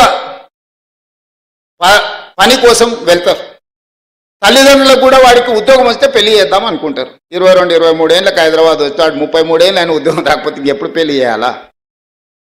మా ఆడపిల్లలకు పెళ్లి ఎట్లా ఉద్యోగం వస్తుంది కదా అని పెళ్లి చేస్తే వాళ్ళ పిల్లలే స్కూల్ కోతురు. మా చెల్లెళ్ళకు వాళ్ళకు ఉద్యోగం అనేది తెలవకుండా పోయింది. లేకపోతే పిల్లగానికి ఉద్యోగం వస్తుందని పిల్లనిస్తే వానికి ఉద్యోగం రాకపోతే అరే పిల్ల ఉద్యోగం వస్తుందని కట్నం ఇచ్చి పెళ్లి చేస్తే పిల్లగాడు ఉద్యోగం సంగతి తేలుస్తలేడంటే అత్తగారు వాళ్ళకి ఎంత. ఇవన్నీ ప్రాక్టికల్గా ఉన్న సమస్యలు. నేను చెప్పేటివి పాసింగ్ రిమార్క్ కింద నేను చెప్తున్నా, కానీ వాస్తవంగా మధ్యతరగతి కుటుంబాలలో ఉన్న ఒక దీర్ఘకాలికమైన సమస్య. కోచింగ్ సెంటర్లకు ఫీజులు కట్టాలి, పిల్లలు హైదరాబాద్లో చదువుకోవడానికి డబ్బులు ఇవ్వాలి, వాళ్ళు ఇక్కడెక్కడ ఉద్యోగం పోయేటట్టు ఉండదు, ఊర్లలో తల్లిదండ్రులకు వీళ్ళకి పంపించగలిగినంత ఆర్థిక స్తోమత ఉండదు. వాళ్ళు ఉపాధి హామీ కూలీకి పోయో లేకపోతే ఊర్లలో కూలీ నాలి పనిచేసి ఆ పైసలు ఎన్ని సంవత్సరాలు పంపించాలి, వాళ్ళ కోసం ఎన్ని సంవత్సరాలు ఎదురు చూడాలా? అందుకే నేను నిర్ణయించుకున్నా, ఏ ఖాళీలైనా పెండింగ్ పెట్టకండి. అందుకే గ్రూప్ 1 ఎన్ని రకాల కేసులు వేసినా సుప్రీంకోర్టు వరకు కొట్లాడి అన్ని కేసులను, తప్పుడు కేసులను అన్నిటిని కూడా బంగాళాఖాతం లేపించి ఇవాళ గ్రూప్ 1 ఫలితాలు ఇచ్చిన. ఉమ్మడి రాష్ట్రంలోనే స్వతంత్రం వచ్చినప్పటి నుంచి 563 గ్రూప్ 1 పోస్టులు ఎన్నడి వలే ఇవాళ మన ప్రభుత్వం 30 రోజుల్లో 563 మంది గ్రూప్ 1 పోస్టులను మనం నియమించుకోబోతున్నాం. గ్రూప్ 2, గ్రూప్ 3 కూడా మనం ఫలితాలు ఇచ్చినాం, సర్టిఫికెట్స్ వెరిఫికేషన్ ఇవన్నీ జరుగుతున్నాయి. విత్ ఇన్ డేస్లో 2,000 గ్రూప్ 1, గ్రూప్ 2, గ్రూప్ 3 కలిపితే దాదాపుగా 2,000 పైచిలకు ఉద్యోగాలు నియామక పత్రాలు తెలంగాణ రాష్ట్రంలో ఇంకో 30-40 రోజుల్లో మనము నియమించుకోబోతున్నాం. ఉద్యోగాలు 2-2.5 వేలు ఉండొచ్చు, కానీ 10 లక్షల పైగా విద్యార్థులు కోచింగ్ సెంటర్ల చుట్టూతో తిరుగుతూ వాళ్ళు ఊరు నుంచి తల్లిదండ్రుల దగ్గరికి వెళ్ళి ఉద్యోగం వచ్చిందానో రాలేదానో చెప్పుకోలేని పరిస్థితిలో కొట్టుమిట్టాడుతుంటే ఈరోజు ఒక శాశ్వత పరిష్కారం చూపించే ప్రయత్నం చేస్తుంది. అన్ని అడ్డుకోవాలనే ప్రయత్నమే. మేం చెయ్యలేదు కాబట్టి రేవంత్ రెడ్డిని చెయ్యనీయకూడదు. మేము రోడ్లు వేయలేదు, ఈయన రోడ్లు వేయకూడదు. మేము ఉద్యోగాలు ఇవ్వలేదు, ఈయనను ఉద్యోగాలు ఇవ్వనీయకూడదు. మేము సాగునీటి ప్రాజెక్టులు పూర్తి చేయలేదు కాబట్టి ఈయనను చేయనీయకూడదు. మేము పరిశ్రమలు తేలేదు, ఈయన తెస్తే ఏదో ఒకటి కాళ్ళల్లో కట్టడం పెట్టాలి. ప్రతిదీ ఆనాడు ఒక వ్యక్తి, ఒక కుటుంబం, ఒక రాజకీయ పార్టీ సెంట్రిక్గా ఈ రాష్ట్రంలో నిర్ణయాలు జరిగితే ఈరోజు ప్రజల కోణంలో, నిరుద్యోగ యువకుల కోణంలో, విద్యార్థుల కోణంలో ఈరోజు మన ప్రభుత్వం, ఈరోజు విద్యార్థులకు మీరు అందరూ గ్రామాల నుంచి వచ్చిన వాళ్ళే, దాదాపుగా డైట్ ఛార్జెస్ 10 సంవత్సరాలు పెంచలేదు. నేను 40% డైట్ ఛార్జెస్ సింగిల్ స్ట్రోక్లో నేను ఇచ్చిన. కాస్మెటిక్ ఛార్జెస్ హాస్టల్లో ఆడపిల్లలు ఉంటారు, పేదోళ్ళ పిల్లలు ఇంటి దగ్గర తల్లిదండ్రులను అడగలేరు. చిన్న చిన్న సబ్బు కాడ నుంచి మొదలు పెడితే చిన్న చిన్న కాస్మెటిక్స్ని అడగలేరు. 200% 20 ఇయర్స్ నుంచి పెండింగ్ ఉంటే నేను 200% కాస్మెటిక్ ఛార్జెస్ పెంచి ఎవ్రీ మంత్ గ్రీన్ ఛానల్ వాళ్ళకి పేమెంట్లు ఇచ్చిన. ఈరోజు దాన్ని స్ట్రీమ్ లైన్ చేసిన. ఇంటిగ్రేటెడ్ రెసిడెన్షియల్ స్కూల్స్ మేము ఎస్సీ ఎస్టీ బీసీలకు రెసిడెన్షియల్ స్కూల్స్ ఓపెన్ చేసినామని 7 ఉన్నాయి. అవి 2000 మంది విద్యార్థులు ఉంటే 10 బాత్రూములు కూడా లేవు. ఒక్కొక్క బాత్రూమ్ దగ్గర 500, 200 మంది పిల్లలు క్యూ కట్టే పరిస్థితి. అక్కడి నుంచి ఈరోజు ప్రతి నియోజకవర్గానికి ఒక young India integrated residential schools 20 నుంచి 25 ఎకరాలలో 200 కోట్ల రూపాయలతో మన సింగిల్ జీవో 58 నియోజకవర్గాలలో అనుమతించిన 11,000 కోట్ల రూపాయలు మంజూరు చేసిన. గ్రీన్ ఛానల్లో కలెక్టర్ల ఖాతాలు ఆల్రెడీ నగదు కలెక్టర్ ఖాతాలు నిధులు పెట్టేసిన. రేపు పొద్దుగాలే బిల్లులు వచ్చినాయి రాలేదని కాంట్రాక్టర్లు పని ఆపితే పిల్లలకు నెక్స్ట్ అకాడమిక్ ఇయర్ లోపల ఒక మంచి ఇన్ఫ్రాస్ట్రక్చర్ ఇవాళ కార్పొరేట్ లెవెల్లో వాళ్ళకు విద్యను అందించడానికి. అదేవిధంగా స్కిల్స్కి సంబంధించి యంగ్ ఇండియా స్కిల్స్ యూనివర్సిటీ ప్రతి సంవత్సరం 1,10,000 మంది ఇంజనీరింగ్ విద్యార్థులు పాస్ అవుతున్నారు తెలంగాణ రాష్ట్రంలో. 1,10,000 మంది ఇంజనీర్లు బయటకు వస్తే 10,000 మంది కూడా ఉద్యోగాలు వస్తలేవు. 1,00,000 మంది ఖాళీగానే ఉంటున్నారు. తల్లిదండ్రులు వచ్చి కలుపుతారు, సార్ మా పిల్లగాడు ఇంజనీరింగ్ చదువుకున్నాడు ఏదైనా ఉద్యోగం చూడు సార్ అని. మన ఢిల్లీలో బిల్ గేట్స్ వస్తే ఒక ఆయన వచ్చింది, సార్ బిల్ గేట్స్ వచ్చింది కానీ నువ్వు చెప్తావు ఉద్యోగం ఇవ్వడమ్మా పిల్లగానికి ఇవ్వండి అని. ఎట్లా వస్తుంది అంటే, సార్ మరి ఇంజనీరింగ్ చదువుకున్నా నాకేం తెలుసు సార్. అందుకే తీసుకుంటున్న సర్టిఫికెట్కి మనకున్న నైపుణ్యానికి పొంతన లేదు. డిమాండ్ అండ్ సప్లైలో చాలా గ్యాప్ ఉంది. ఈ గ్యాప్ను ఫిలప్ చేయడానికే యంగ్ ఇండియా స్కిల్స్ యూనివర్సిటీని ఒక అద్భుతమైన మోడల్ని దేశానికి ఆదర్శంగా ఉండే విధంగా ఈరోజు యంగ్ ఇండియా స్కిల్స్ యూనివర్సిటీని తీసుకొచ్చినాం. మన పిల్లలకు సాంకేతిక నైపుణ్యాన్ని పెంపొందించడం ద్వారా ఉద్యోగమే కాదు స్వయం ఉపాధి కూడా వాళ్ళు కల్పించుకోవడానికి అవకాశం ఉంటుంది. వాళ్ళకు అవకాశాలు కల్పించాను యంగ్ ఇండియా స్పోర్ట్స్ యూనివర్సిటీని తీసుకొచ్చి. ఇవన్నీ మీరు చేసిన ఉంటే యంగ్ ఇండియా స్కిల్స్ యూనివర్సిటీ కానీ, యంగ్ ఇండియా స్పోర్ట్స్ యూనివర్సిటీని కానీ, లేకపోతే young India integrated residential schools for SC ST BC and minority పిల్లలకు మీరు నిర్మించి ఉంటే ఇవన్నీ కూడా నాకు అవకాశమే రాకపోవు కదా. ఈ 59,000 ఉద్యోగ నియామక పత్రాలు మీరు అధికారంలో ఉన్న 10 సంవత్సరాలలో ఈ పిల్లలకు ఉద్యోగాలు ఇచ్చి ఉంటే ఈరోజు ఈ నియామక పత్రాలు నేను ఇవ్వాల్సిన పరిస్థితే రాకపోతుండే కదా. మీ కుటుంబంలో నియమించుకున్న కారుణ్య నియామకాలు అదే కారుణ్యము ఈ పిల్లల మీద చూపించుంటే 500 కుటుంబాలకి ఇవాళ రవీంద్ర భారతిలో నేను కారుణ్య నియామకాలు ఇవ్వాల్సిన అవకాశమే ఉండకపోతుండే కదా. 10 ఏళ్ళు మీరు ఏవేవైతే చెయ్యలేదో, 10 ఏళ్ళు ఏ అంశంలో మీ బాధ్యత మర్చిపోయినరో, 10 ఏళ్ళు ఏ బాధ్యత పట్ల మీరు నిర్లక్ష్యంగా వ్యవహరించినరో వాటన్నిటినీ సవరించుకుంటూ పరిష్కరించుకుంటూ ఒక్కొక్క అడుగు నేను ముందుకేస్తున్నా. ఇంతకుముందు బిల్డ్ నౌ ఇప్పుడు టౌన్ ప్లానింగ్ వాళ్ళు మీరు ఉన్నారు. ఏ పర్మిషన్ కూడా ఏ రికార్డ్ లేదు. సామాన్యులకు మాత్రం 100 చిక్కు ప్రశ్నలు. ఉన్నోడు వస్తే మాత్రం మాన్యువల్గా అప్లికేషన్. భూమి ప్రభుత్వం ఉందా తెలియదు, భూమి ప్రైవేట్దా తెలియదు, భూమి చెరువులు ఉందా తెలియదు, భూమి నాలాలు ఉందా తెలియదు, భూమి యజమాని ఇంకోరా తెలియదు. కాగితాలు ఆయన గారికి ఇస్తారు, ఆయన చూస్తాడు, ఈయన అనుమతిస్తాడు, వాడు కడతాడు. కట్టినాక ఎవడో నా భూమి అని వస్తే కొనుక్కున్నాడు, చూసేటోడు, ఇచ్చినోడు అందరు ఇరుక్కుంటారు. కమిషన్లు తీసుకున్నాడు, హ్యాపీగా ఉన్నాడు. అందుకే నేను చెప్పిన అధికారులకు నథింగ్ డూయింగ్ ఆఫ్లైన్ పర్మిషన్స్ ఇయ్యను. మా బిల్డర్ చాలామంది నా మీద అలిగినరు. అరే మాకు ముందు చాలా లగ్జరీ ఉండే, మాకు చాలా కంఫర్ట్ ఉండే, ఒక ఆయనకు తీసుకొని పోయి కాగితాలు మిగతా అప్పచెప్తే నిమిషాలలో మాకు అనుమతి వచ్చేది, నువ్వు వచ్చినాక అన్ని చిక్కుముళ్ళు వేస్తున్నావు. ఒక రిఫార్మ్ తీసుకొచ్చేటప్పుడు డెఫినెట్గా కొంత అప్పటి వరకు లగ్జరీ అనుభవించిన వానికి కొంత బాధ ఉంటుంది.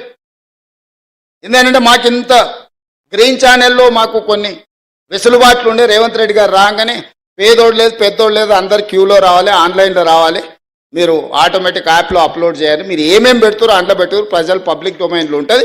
ఈ భూమి ఎవరిదో తేలుతుంది, అది చెరువులు ఉందా లేదా తేలుతుంది, అది నాలాలు ఉందా లేదా తేలుతుంది. ఇవాళ అనుమతులు ఇచ్చిన వాళ్ళు మేము కొంతమందిని వాళ్ళు ఒత్తిడితో ఇచ్చారు, మేము ప్రాసిక్యూషన్కు మా అధికారులు రాశారు హైదరాబాద్, ఈ ఆఫీసర్లు అందరూ లోపలేమో. నేను పిలిచిన ఏందా ఏం చేయాలి సార్, ఆనాడు ఉన్నాయని ఇయ్యమన్నాడు, మేము ఇచ్చినాం, మీరు మమ్మల్ని ఏమో శిక్షిస్తామంటారు, మా పరిస్థితి ఏంది? అందుకే కుర్చీలో కూర్చున్న వాళ్ళు ఒత్తిడి తెచ్చినా పారదర్శకంగా ఉండాలని ఇవాళ బిల్డ్ నవ్ అనే ఒక యాప్ తీసుకొచ్చి పబ్లిక్ డొమైన్లో పెట్టి ఎంత పెద్దోడైనా ఇందులోనే అప్లికేషన్ పెట్టుకోవాలి, దీన్ని స్క్రూటినీ చేయడానికి ప్రజలకు అవకాశం ఇచ్చినాం, ప్రభుత్వ అధికారులకు అవకాశం ఇచ్చినాం. రేపు పొద్దుగాల ప్రభుత్వ ఉద్యోగస్తులకు అనుమతి ఇచ్చింది కాబట్టి మీరే బాధ్యత, మీరు శిక్ష అనుభవించుండి అని మిమ్మల్ని బలి చెయ్యొద్దన్న ఆలోచనతోని ఈరోజు తెలంగాణకు సంబంధించిన కొంతమంది తయారు చేసిన ఒక యాప్ని ఈరోజు మనము ఇంట్రడ్యూస్ చేసినాం. ఇవన్నీ కూడా పారదర్శకమైన పరిపాలన అందించాలని, ఒక ట్రాన్స్పరెంట్ గవర్నమెంట్ ఇవ్వడానికి చేస్తున్న వెల్ఫేర్ అండ్ డెవలప్మెంట్తో పాటు ఒక ట్రాన్స్పరెంట్ గవర్నెన్స్ ఇవ్వాలనేది నా ఆలోచన. That is called good governance, that is called Telangana model. ఈ తెలంగాణ అనేది దేశానికే. నరేంద్ర మోడీ గారు అప్పుడప్పుడు చెప్తుంటారు, ఈ దేశ ప్రధానమంత్రి ఆయన అంటే నాకు గొప్ప గౌరవం, ఈ దేశాన్ని నేనే అభివృద్ధి చేసిన అంటాడు. సంతోషం, ప్రధానమంత్రికి 3 సార్లు అవకాశం వస్తే డెఫినెట్గా చేస్తాను. కానీ ఆంధ్రప్రదేశ్, తెలంగాణ, తమిళనాడు, కర్ణాటక ఇన్ఫ్రాస్ట్రక్చర్ డెవలప్మెంట్ అంత ఇక్కడనే జరిగింది, కంపెనీలు అన్నీ ఇక్కడికే వచ్చినాయి.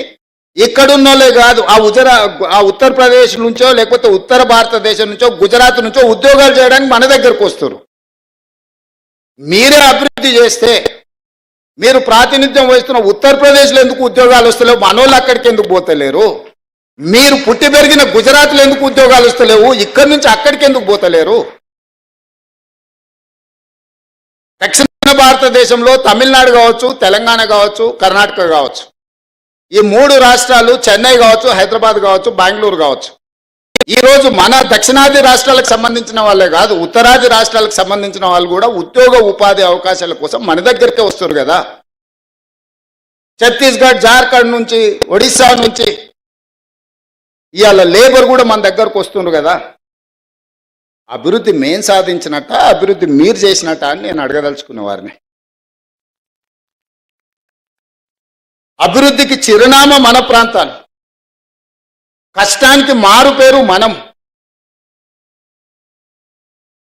మార్కెటింగ్ రకరకాల వాళ్ళు చేసుకుంటారు, వాళ్ళకి మార్కెటింగ్ చేసుకునే తెలివితేటలని చేసుకుంటారు, కష్టం చేసేదే మనకు తెలుసు.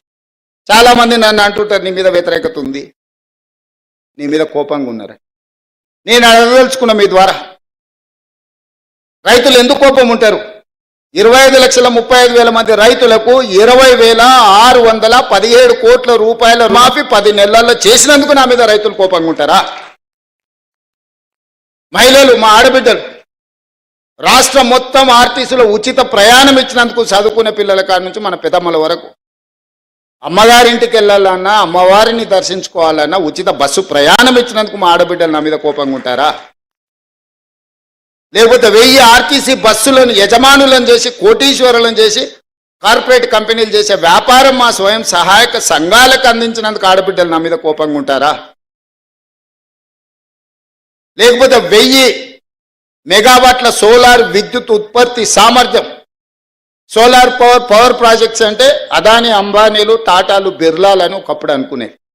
అదాని, అంబానీలతో పోటీ పడే విధంగా మా ఆడబిడ్డలకు 1000 మెగావాట్ల సోలార్ విద్యుత్ ఉత్పత్తి కాంట్రాక్ట్ మా ఆడబిడ్డలకు, మా సీతక్కకు చెప్పి, మా బట్టి విక్రమార్క గారికి చెప్పి ఇవాళ 1000 మెగావాట్ల సోలార్ ఉత్పత్తి సామర్థ్యం ఒప్పందం మా ఆడబిడ్డలు చేసిన. అందుకోసం నా మీద కోపంగా ఉంటారా?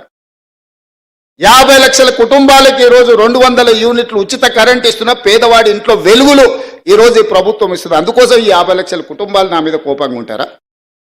43 లక్షల మంది ఆడబిడ్డలకు 500 రూపాయలకు సిలిండర్ ఇస్తున్నాం, అందుకోసం నా మీద కోపంగా ఉంటారా? విద్యార్థులకు, లక్షలాది మంది విద్యార్థులకు 40% డైట్ ఛార్జెస్, 200% కాస్మెటిక్ ఛార్జెస్ పెంచడానికి ఆ చిన్నారులు నా మీద కోపంగా ఉంటారా? అంతెందుకు 57,000 ఉద్యోగ నియామక పత్రాలు అందించినందుకు వాళ్ళు ఉంటారా కోపంగా? ఉద్యోగాలు వచ్చిన వాళ్ళు ఎందుకు ఈరోజు 922 కుటుంబాలు వచ్చినాయి?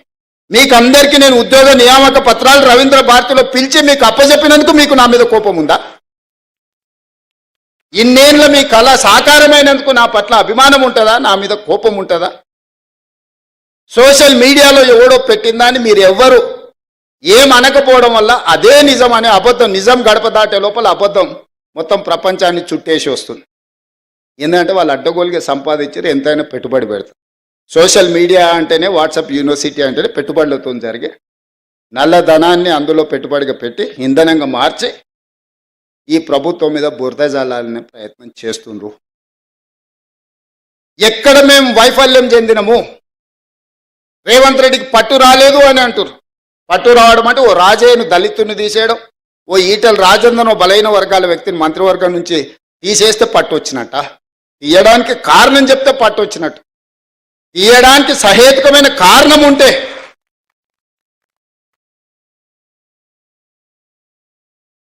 నీ సొంత మోడైనా తప్పు చేస్తే లోపల పెడితే నీకు పట్టు వచ్చినట్టు. కానీ పంచక తింటే పట్టు వచ్చినట్ట? పరిపాలన భవనమైన సచివాలయానికి రానోనికి 10 ఏళ్ళు రానోనికి పట్టు వచ్చిందట పరిపాలన మీద. రోజుకు 18 గంటలు పనిచేస్తున్నా మీకే అందుబాటులో ఉన్నా నాకు మాత్రం పట్టు రాలేదు అంటారు. ఎట్లా దీన్ని జస్టిఫై చేయాలో మీరు చెప్పండి అని అడుగుతున్నా నేను. ఏ రోజైనా సచివాలయానికి మమ్మల్ని, నేను సీతక్క కూడా సచివాలయానికి పోతే పోలీసులు పట్టుకొచ్చి మా ఇంటికాడ వదిలేసి వచ్చి, ఇవాళ సచివాలయంలో ఎవరో బిల్లులు రాలేదని ధర్నా చేసింది. నేను లోపలికి రానియకపోతే వాళ్ళు వచ్చి ధర్నా చేయగలుగుతారా మిత్రులారా? మీరు చెప్పండి. సామాన్యుడు కూడా సచివాలయానికి వచ్చి తన బాధను చెప్పుకోవడానికి, అవసరమైతే నిరసన తెలపడానికి ఈ ప్రభుత్వం అవకాశం ఇచ్చినందుకు కదా మీరు వచ్చి నిరసన తెలిపింది. ఏ ధర్నా చౌక్లో పుట్టి పెరిగిన మీ పార్టీ ఆ ధర్నా చౌక్ను మూసేస్తే నేను వచ్చిన వెంబడే ధర్నా చౌక్ తెరిచి ప్రజలు ఏం నిరసన తెలిపినరో నేను తెలుసుకోవాలనుకుంటున్నా. ఆ ధర్నా చౌక్లో నిరసన వాళ్ళ యొక్క సమస్య, ఆ సమస్యను పరిష్కరించడం మా బాధ్యత. ధర్నా చౌక్ ఓపెన్ చేసినందుకు నా మీద కోపం ఉందా? నాకు పట్టు రాలేదా అని నేను అడుగుతున్నా. నేను ధర్నాలు చేయనిచ్చినందుకే కదా మీరు పట్టు రాలేదంటున్నారు. అదే పోలీస్ సిబ్బంది ఒక 11 మంది మాత్రమే మారినాం. ఒక కుటుంబం ఒక 11 మంది మంత్రులు మారిన, మిగతాళ్ళంతా సేమ్ అదే వ్యవస్థ కదా. కేసీఆర్, కేటీఆర్, హరీష్ రావు, దయాకర్ రావు ఇట్లాంటి మంత్రులు మారినరు. రేవంత్ రెడ్డి, సీతక్క, లేకపోతే బట్టి విక్రమార్క గారు, శ్రీధర్ బాబు గారు, మా 11 మందిమే కదా మారింది తెలంగాణ రాష్ట్రంలో. ఉన్న వ్యవస్థ మొత్తం అదే కదా. అదే పోలీసులకు నేను ఆదేశాలు ఇస్తే నిమిషాలలో ఇళ్ళకి వెళ్ళి బయటకు వెళ్ళకుండా అందరిని లోపలేసి తాళం వేసి వంగబెట్టి దంచరా? కోదండరాం తలుపులు వలగొట్టిన వాళ్ళు కేటీఆర్ తలుపులు వలగొట్టి ఈపులు వాళ్ళకి దంచరా? నువ్వు చెప్పినావు, నేను చెప్పలేదు. నేను అట్లాంటి విధానానికి వ్యతిరేకం కాబట్టి మీరు బయటకు వచ్చి ధర్నాలు చేస్తూ, దీక్షలు చేస్తూ నన్ను తిడుతురు. ఆనాడు నువ్వు ఆదేశాలు ఇస్తే కోదండరాం గారు తలుపులు బద్దలు కొట్టిన పోలీసులు నీ ఈపులు పక్కన వలగొట్టారా మేము చెప్తే? ఆ విధానానికి మేము వ్యతిరేకము. అరే వాళ్ళ బాధ ఏముందో చెప్పుకొని అనరా, వింటే అందులో ఏదైనా రీజనబుల్ ఏమన్నా ఇష్యూ ఉంటే రిజాల్వ్ చేయాలనే ఆలోచనతోటి మేము అవకాశం ఇస్తున్నాము. సేమ్ అదే పోలీస్ వ్యవస్థతో మీరు అంచవేసినట్టు మేము అంచేయలేమా? మాకు తెలియదా? ఆ మాత్రం తెలివి లేకుంటేనే 20 ఏళ్ళ అపోజిషన్లో ZPTC, MLA, MLC, MP, party president, ముఖ్యమంత్రి అయిన 20 ఏళ్ళు ఏం తెలియకుండానే ఇంత దూరం వచ్చినా మీరు అవకాశం ఇచ్చారా? గడీలలో వెరగకపోవచ్చు కానీ నల్లమల్ల అడవుల్లో వెరిగినాం కదా. క్రూర జంతువులను చూసినాం, సామాన్యులను కూడా చూసినాం కదా. గడీలలో దొరల్లాక మేము వెరగకపోవచ్చు కానీ నల్లమల్ల అడవుల్లో చెంచులను చూసుకుంటేనే, పేదోళ్ళని చూసుకుంటేనే పెరిగినాం కదా. మాకు మనుషులు ఎట్లుంటారు, మానవ మృగాలు ఎట్లుంటాయో మాకు తెలియదా? తెలియకుండానే ఇంత దూరం వచ్చినా నేను. మాకు మానవత్వం ఉంది, మీకు మానవత్వం లేదు. మా మానవత్వాన్ని మేము ప్రదర్శిస్తున్నాం, మేము విజ్ఞతను ప్రదర్శిస్తున్నాం. రాజు అనేవాడు విజ్ఞతతో వ్యవహరించాలి అని, ఒక రాష్ట్రానికి ముఖ్యమంత్రి అనేవాడికి విజ్ఞత ఉండాలి. ఆ విజ్ఞతను నేను ప్రదర్శిస్తున్నా. మీరు ఆ విజ్ఞత లేకుండా వ్యవహరించారు కాబట్టి ఈరోజు బయటకు రాలేని పరిస్థితుల్లో మీరు ఫామ్ హౌస్లో పడుకోవాల్సిన పరిస్థితి వచ్చింది. నీకు నాకున్న తేడా అది. సచివాలయమే లేకుండా పరిపాలన భవనానికే రాకుండా వాళ్ళకి పట్టొచ్చిందంట. ప్రతిరోజు రోజుకు 18 గంటలు పనిచేసే నాకు మా సీతక్కకు పరిపాలన మీద పట్టు రాలేదంట. ఇది ఎట్లా విశ్లేషిస్తారో మీరు అందరూ చదువుకున్న వాళ్ళు మిమ్మల్నే విశ్లేషించమని అడుగుతున్నా, తెలంగాణ సమాజాన్ని విశ్లేషించమని అడుగుతున్నా. ఇంద్రవల్లి అమరవీరులకు ఇండ్ల పట్టాలిచ్చి భూములు ఇచ్చినందుకు, ఇంద్రవెల్లి అమరవీరుల స్తూపాన్ని ఒక పర్యాటక కేంద్రంగా చేసినందుకు మా మీద ఆదివాసీలు కోపంగా ఉన్నారా? లేకపోతే సమ్మక్క సారలమ్మ జాతరని అద్భుతంగా నిర్వహించినందుకు మా మీద కోపంగా ఉన్నారా? లేకపోతే యాదగిరి గుట్టని యాదాద్రి నువ్వు చేస్తే తెలంగాణ ప్రజల యొక్క ఇష్టదైవం యాదగిరి గుట్ట లక్ష్మీ నరసింహస్వామి, ఆ పేరును కూడా తెలంగాణకు వదలలేను. చాలా మంది యాదగిరి అని మిత్రులు ఉన్నారు. ఆయన యాదాద్రి మారవంగానే నా దగ్గరకు వచ్చి, సార్ మరి ఆ గుట్ట మీద చూసి మా తల్లిదండ్రులు యాదగిరి అని పెట్టారు, అది మారింది, ఇప్పుడు మా పరిస్థితి ఏందని. మీకేం చింతొద్దా, నేను వచ్చినాక మళ్ళీ యాదగిరి గుట్ట చేస్తా అని యాదగిరి గుట్ట చేసిన. వాళ్ళకి టీటీడీ ఉంటే మనకు వైటీడీ ఉంది, మనం కూడా పెద్ద సంస్థను ఏర్పాటు చేసుకున్నాం. ప్రతిసారి దర్శనాలకు వాళ్ళని అడుక్కొని మా ఎమ్మెల్యేల లెటర్లే అన్నాను, మనం అడుక్కున్నాం ఎందుకు? భద్రాచలంలో రాములవారు లేరా? లక్ష్మీ నరసింహస్వామి లేడా? లేకపోతే రామప్పలో శివుడి అంశ లేదా మనకు? మనం మన వాటిని అభివృద్ధి చేసుకోలేదు కాబట్టి, ప్రభుత్వం వాటి మీద దృష్టి పెట్టలేదు కాబట్టి ఈరోజు మనం ఇతరుల వైపు చూస్తున్నాం. అద్భుతమైన శిలా సంపద ఉన్నది, అద్భుతమైన దేవాలయాలు ఉన్నది, అద్భుతమైన సంస్కృతి ఉన్నది తెలంగాణ ప్రాంతానికి. అందుకే ఈరోజు మనం ఎండోమెంట్స్ పాలసీ తీసుకొచ్చి టూరిజం ప్రమోషన్లో భాగంగా ఈరోజు వీటన్నిటిని అభివృద్ధి చేయాలని మనం ఒక పాలసీ తీసుకొచ్చినాం ఆల్రెడీ. అందుకే వైటీడీని ఈరోజు మనం పెట్టుకుని తొందరలోనే బోర్డు వేసుకుంటాం. అద్భుతంగా మనం మన దగ్గర ఉన్న పరిశ్రమలను కానీ దేవాలయాలను కానీ ఇక్కడ ఏమేం కావాలో అవన్నీ చేసుకుందాము. మనందరికీ సిలికాన్ వ్యాలీనే ఈరోజు మనం డ్రైవ్ చేయగలిగినాం. నిన్ననే మెక్డొనాల్డ్స్ హైదరాబాద్లో మా కార్పొరేట్ ఆఫీస్ పెట్టుకుంటాం, ఇండియాలోనే హైదరాబాద్కి వచ్చారు. బయోటెక్లో ప్రపంచంలోనే పేరెన్నికగా ఆమ్జాన్ అమెరికాలో ఉంటుంది. ఫస్ట్ టైం వాళ్ళ దేశాన్ని వదిలి బయటకు వచ్చారు, హైదరాబాద్కి వచ్చారు. HCL వాళ్ళు 15,000 మంది, 1,00,000 మంది ఈరోజు వాళ్ళు ఎంప్లాయీస్ తెలంగాణలో.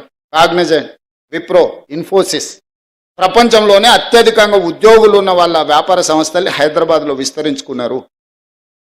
ఇవన్నీ కూడా మనం వచ్చిన తర్వాత ఒకరొకరిని వాళ్ళని కలిసి అవసరమైతే వాళ్ళ ఆఫీసులకి వెళ్ళి ఈరోజు ఇన్ఫ్లేషన్ అంటే ధరల నియంత్రణ.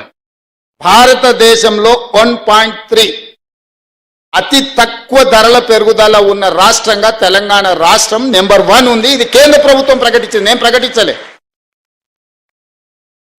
అన్ఎంప్లాయ్మెంట్ 8.8 ఉన్నదాన్ని 6.1. నిరుద్యోగ సమస్యను పరిష్కరించిన రాష్ట్రంగా మొట్టమొదటి రాష్ట్రంగా తెలంగాణ నిలబడింది, కేంద్ర ప్రభుత్వం ప్రకటించింది. రాష్ట్ర ప్రభుత్వాలు సొంతంగా పన్నుల వసూళ్లలో భారతదేశంలో నెంబర్ 1, 88%. టార్గెట్లో 88% రీచ్ అయి దేశంలోనే మొదటి రాష్ట్రంగా తెలంగాణ రాష్ట్రం ఉంటే 86%తో మహారాష్ట్ర ఉంది. నరేంద్ర మోడీ గారు ప్రాతినిధ్యం వహించే గుజరాత్ 6th ప్లేస్లో ఉన్నది. తెలంగాణ రాష్ట్రంలో పన్నులలో పారదర్శక తీసుకొచ్చి 88% సక్సెస్ రేషియో మన స్టేట్ చూపించింది. ఇది మన పరిపాలన మీద పట్టు.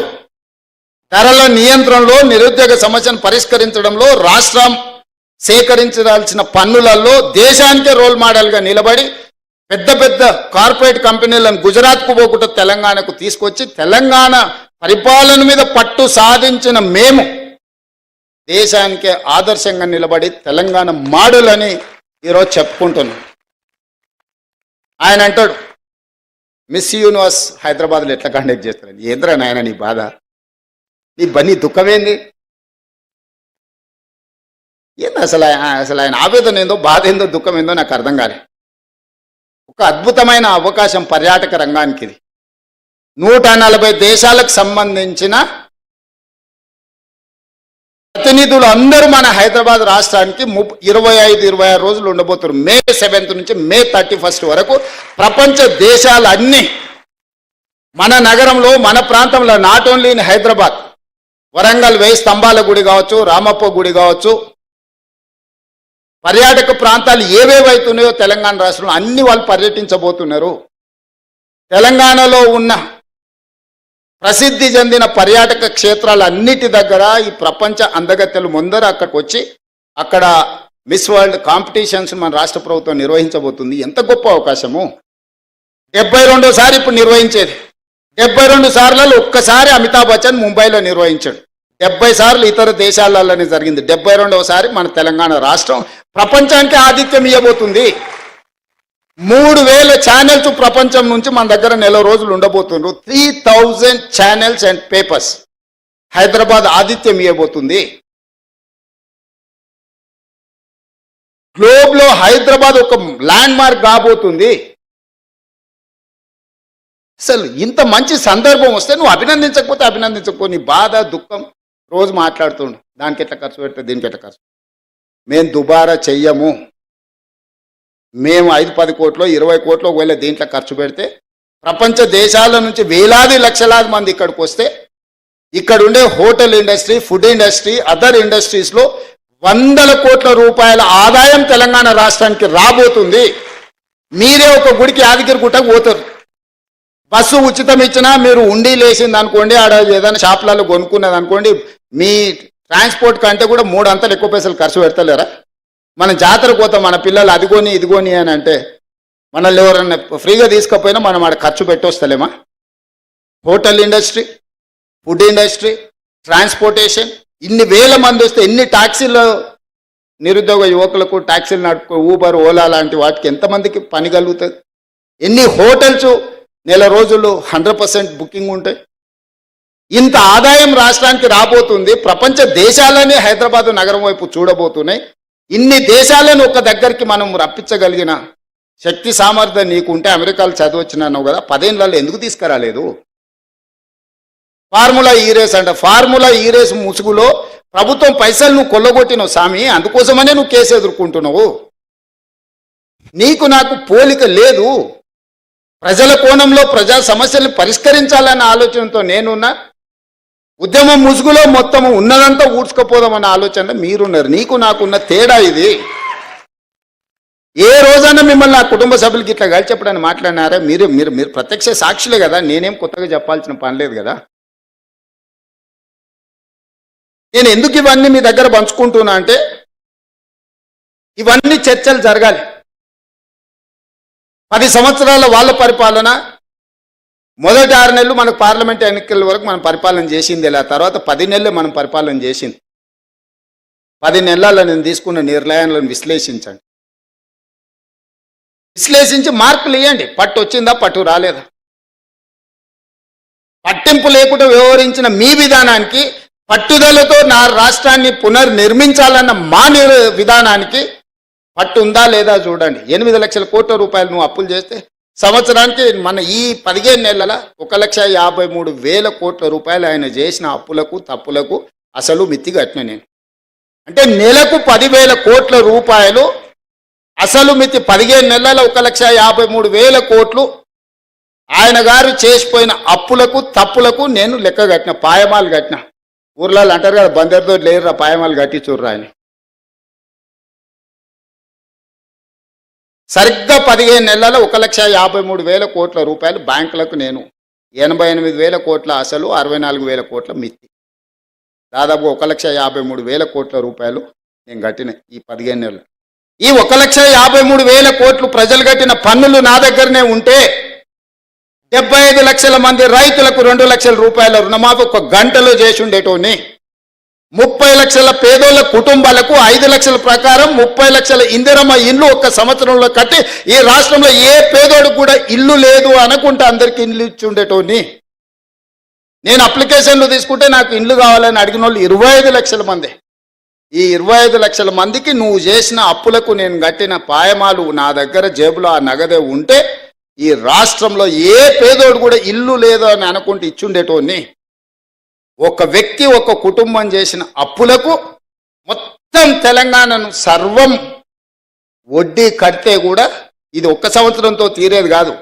ఇట్లా నేను ఎంతకాలం ఉంటే అంతకాలం ఇట్లా కట్టాల్సిందే. ఇంకా పెరుగుతూనే ఉంది, తగ్గుతలేదు. ఇంతెందుకు ప్రభుత్వ ఉద్యోగులకు 58 ఏళ్ళని 60 ఏళ్ళకి చేసింది. ఇప్పుడు ఆ 21 ఏళ్ళు కూడా అయిపోయి రిటైర్ అయిపోతుంది. పాతోళ్ళకు కొత్తోళ్ళకి కలిసి రిటైర్మెంట్ బెనిఫిట్స్ 8,000 కోట్ల రూపాయలు బకాయిలు పెట్టిపోయిండు. నేను నెలకు 200 నుంచి 300 కోట్లు నాకున్న వెసులుబాట్లు వాళ్ళకి ఇస్తే ఏ మూలకి సరిపోతాయి? ఎవరికి ఇవ్వాలి నేను? 35 ఏళ్ళు ప్రభుత్వ ఉద్యోగం చేసిన ఉద్యోగస్తులకు రిటైర్మెంట్ బెనిఫిట్స్ ఇవ్వడానికి రూపాయి కూడా లేకపోవడం వల్ల నానా తంటాలు పడి తల తాకట్టు పెట్టి నెలకు 200 300 పిల్ల పెళ్ళున్నోళ్ళకు, హాస్పిటల్లో చావు బతుకుల మధ్యలో ఉన్నోళ్ళకు, అత్యవసరం ఉన్నోళ్ళకు సర్దుకుంటూ వస్తున్నాం. ప్రభుత్వ ఉద్యోగుల బెనిఫిట్స్ 8,000 కోట్లు బకాయిలు పెట్టి ఆయన ఎవరిని కనిపించాడు, ఎవరు అడగడానికి అవకాశం లేదు కాబట్టి వాళ్ళని అడగలేకపోయారు. నేను అందరు కలుస్తా, అందరికి కనిపిస్తా, అందరిని రప్పిస్తున్నా, వాళ్ళు వచ్చి నిరసన తెలుపుతుంది. ఇదేదో రేవంత్ రెడ్డి చేసిన తప్పని మీరు అనుకుంటారు. సోషల్ మీడియాలో మళ్ళీ ఆయన్నే పెడతాడు. సచివాలయంలో ధర్నాలు చేసిన ప్రభుత్వ ఉద్యోగులు రిటైర్మెంట్. ఎవరి లైబిలిటీ ఇది? ఒక చిన్న అటెండర్ రిటైర్ అయితే 50 లక్షలు మినిమం బెనిఫిట్స్ వస్తున్నాయి. ఒక average employee, gazetted rank employee retired అయితే 1,15 లక్షల నుంచి 1,20 లక్షలు బెనిఫిట్స్ ఇవ్వాల్సి వస్తుంది. ప్రతి నెల 1000 మంది మినిమం రిటైర్ అయిపోతున్నారు యావరేజ్గా. సంవత్సరం తిరిగే వరకల్లా ఒక 10,000 మంది ప్రభుత్వ ఉద్యోగులు రిటైర్ అవుతారు. వాళ్ళ బెనిఫిట్స్ అనేది 100 కోట్లు నాకు వరదలాగా యాడ్ అవుతున్నాయి. ఈ రోజుకు 8,000 కోట్ల రూపాయలు ప్రభుత్వ ఉద్యోగులకు రిటైర్మెంట్ బెనిఫిట్స్ నా దగ్గర పెండింగ్ ఉన్నాయి. ఎట్లా తీసుకొచ్చేయాలా? ఏ అప్పు పుడతలేదు మార్కెట్లో, ఊడు మనల్ని నమ్ముతలేడు. ఊర్లలో ఒకప్పుడు భూస్వాములు ఉన్నోళ్ళు పిల్లలు చేతికి రాక దొరికిన కాడల్లో అప్పులు చేసి వ్యసనాలకు అలవాటై తాగుడుకు బానిసలై పత్తాలకు పెట్టి కొన్ని పెద్ద కుటుంబాలు గ్రామాలలో దెబ్బతింటే చూడు, అప్పు ఉట్టకొస్తుంది. పేరు గొప్పగా ఉంటుంది, అప్పు ఉట్టకొస్తుంది వాళ్ళకు. ఇవాళ తెలంగాణ రాష్ట్రం కూడా పేరు గొప్పగా ఉంది, అప్పు ఉట్టకొచ్చింది. నేను ఇది చెప్తే అరే ఇట్లా నిజాలు బయట చెప్తావా, ఇట్లా పరువు తీస్తావా నువ్వు రాష్ట్రాన్ని? ఎన్ని రోజులు దాచిపెట్టుకోవాలి? ఎన్ని రోజులు దాచిపెట్టుకోవాలి? మీరు చెప్పరు. మన క్యాన్సర్ ఉంటే నేను 6 ప్యాక్ ఉంది, కండలు తిరిగిన అని చెప్తే ఎంతకాలం ఉంటుంది? కనిపించదా చూస్తే?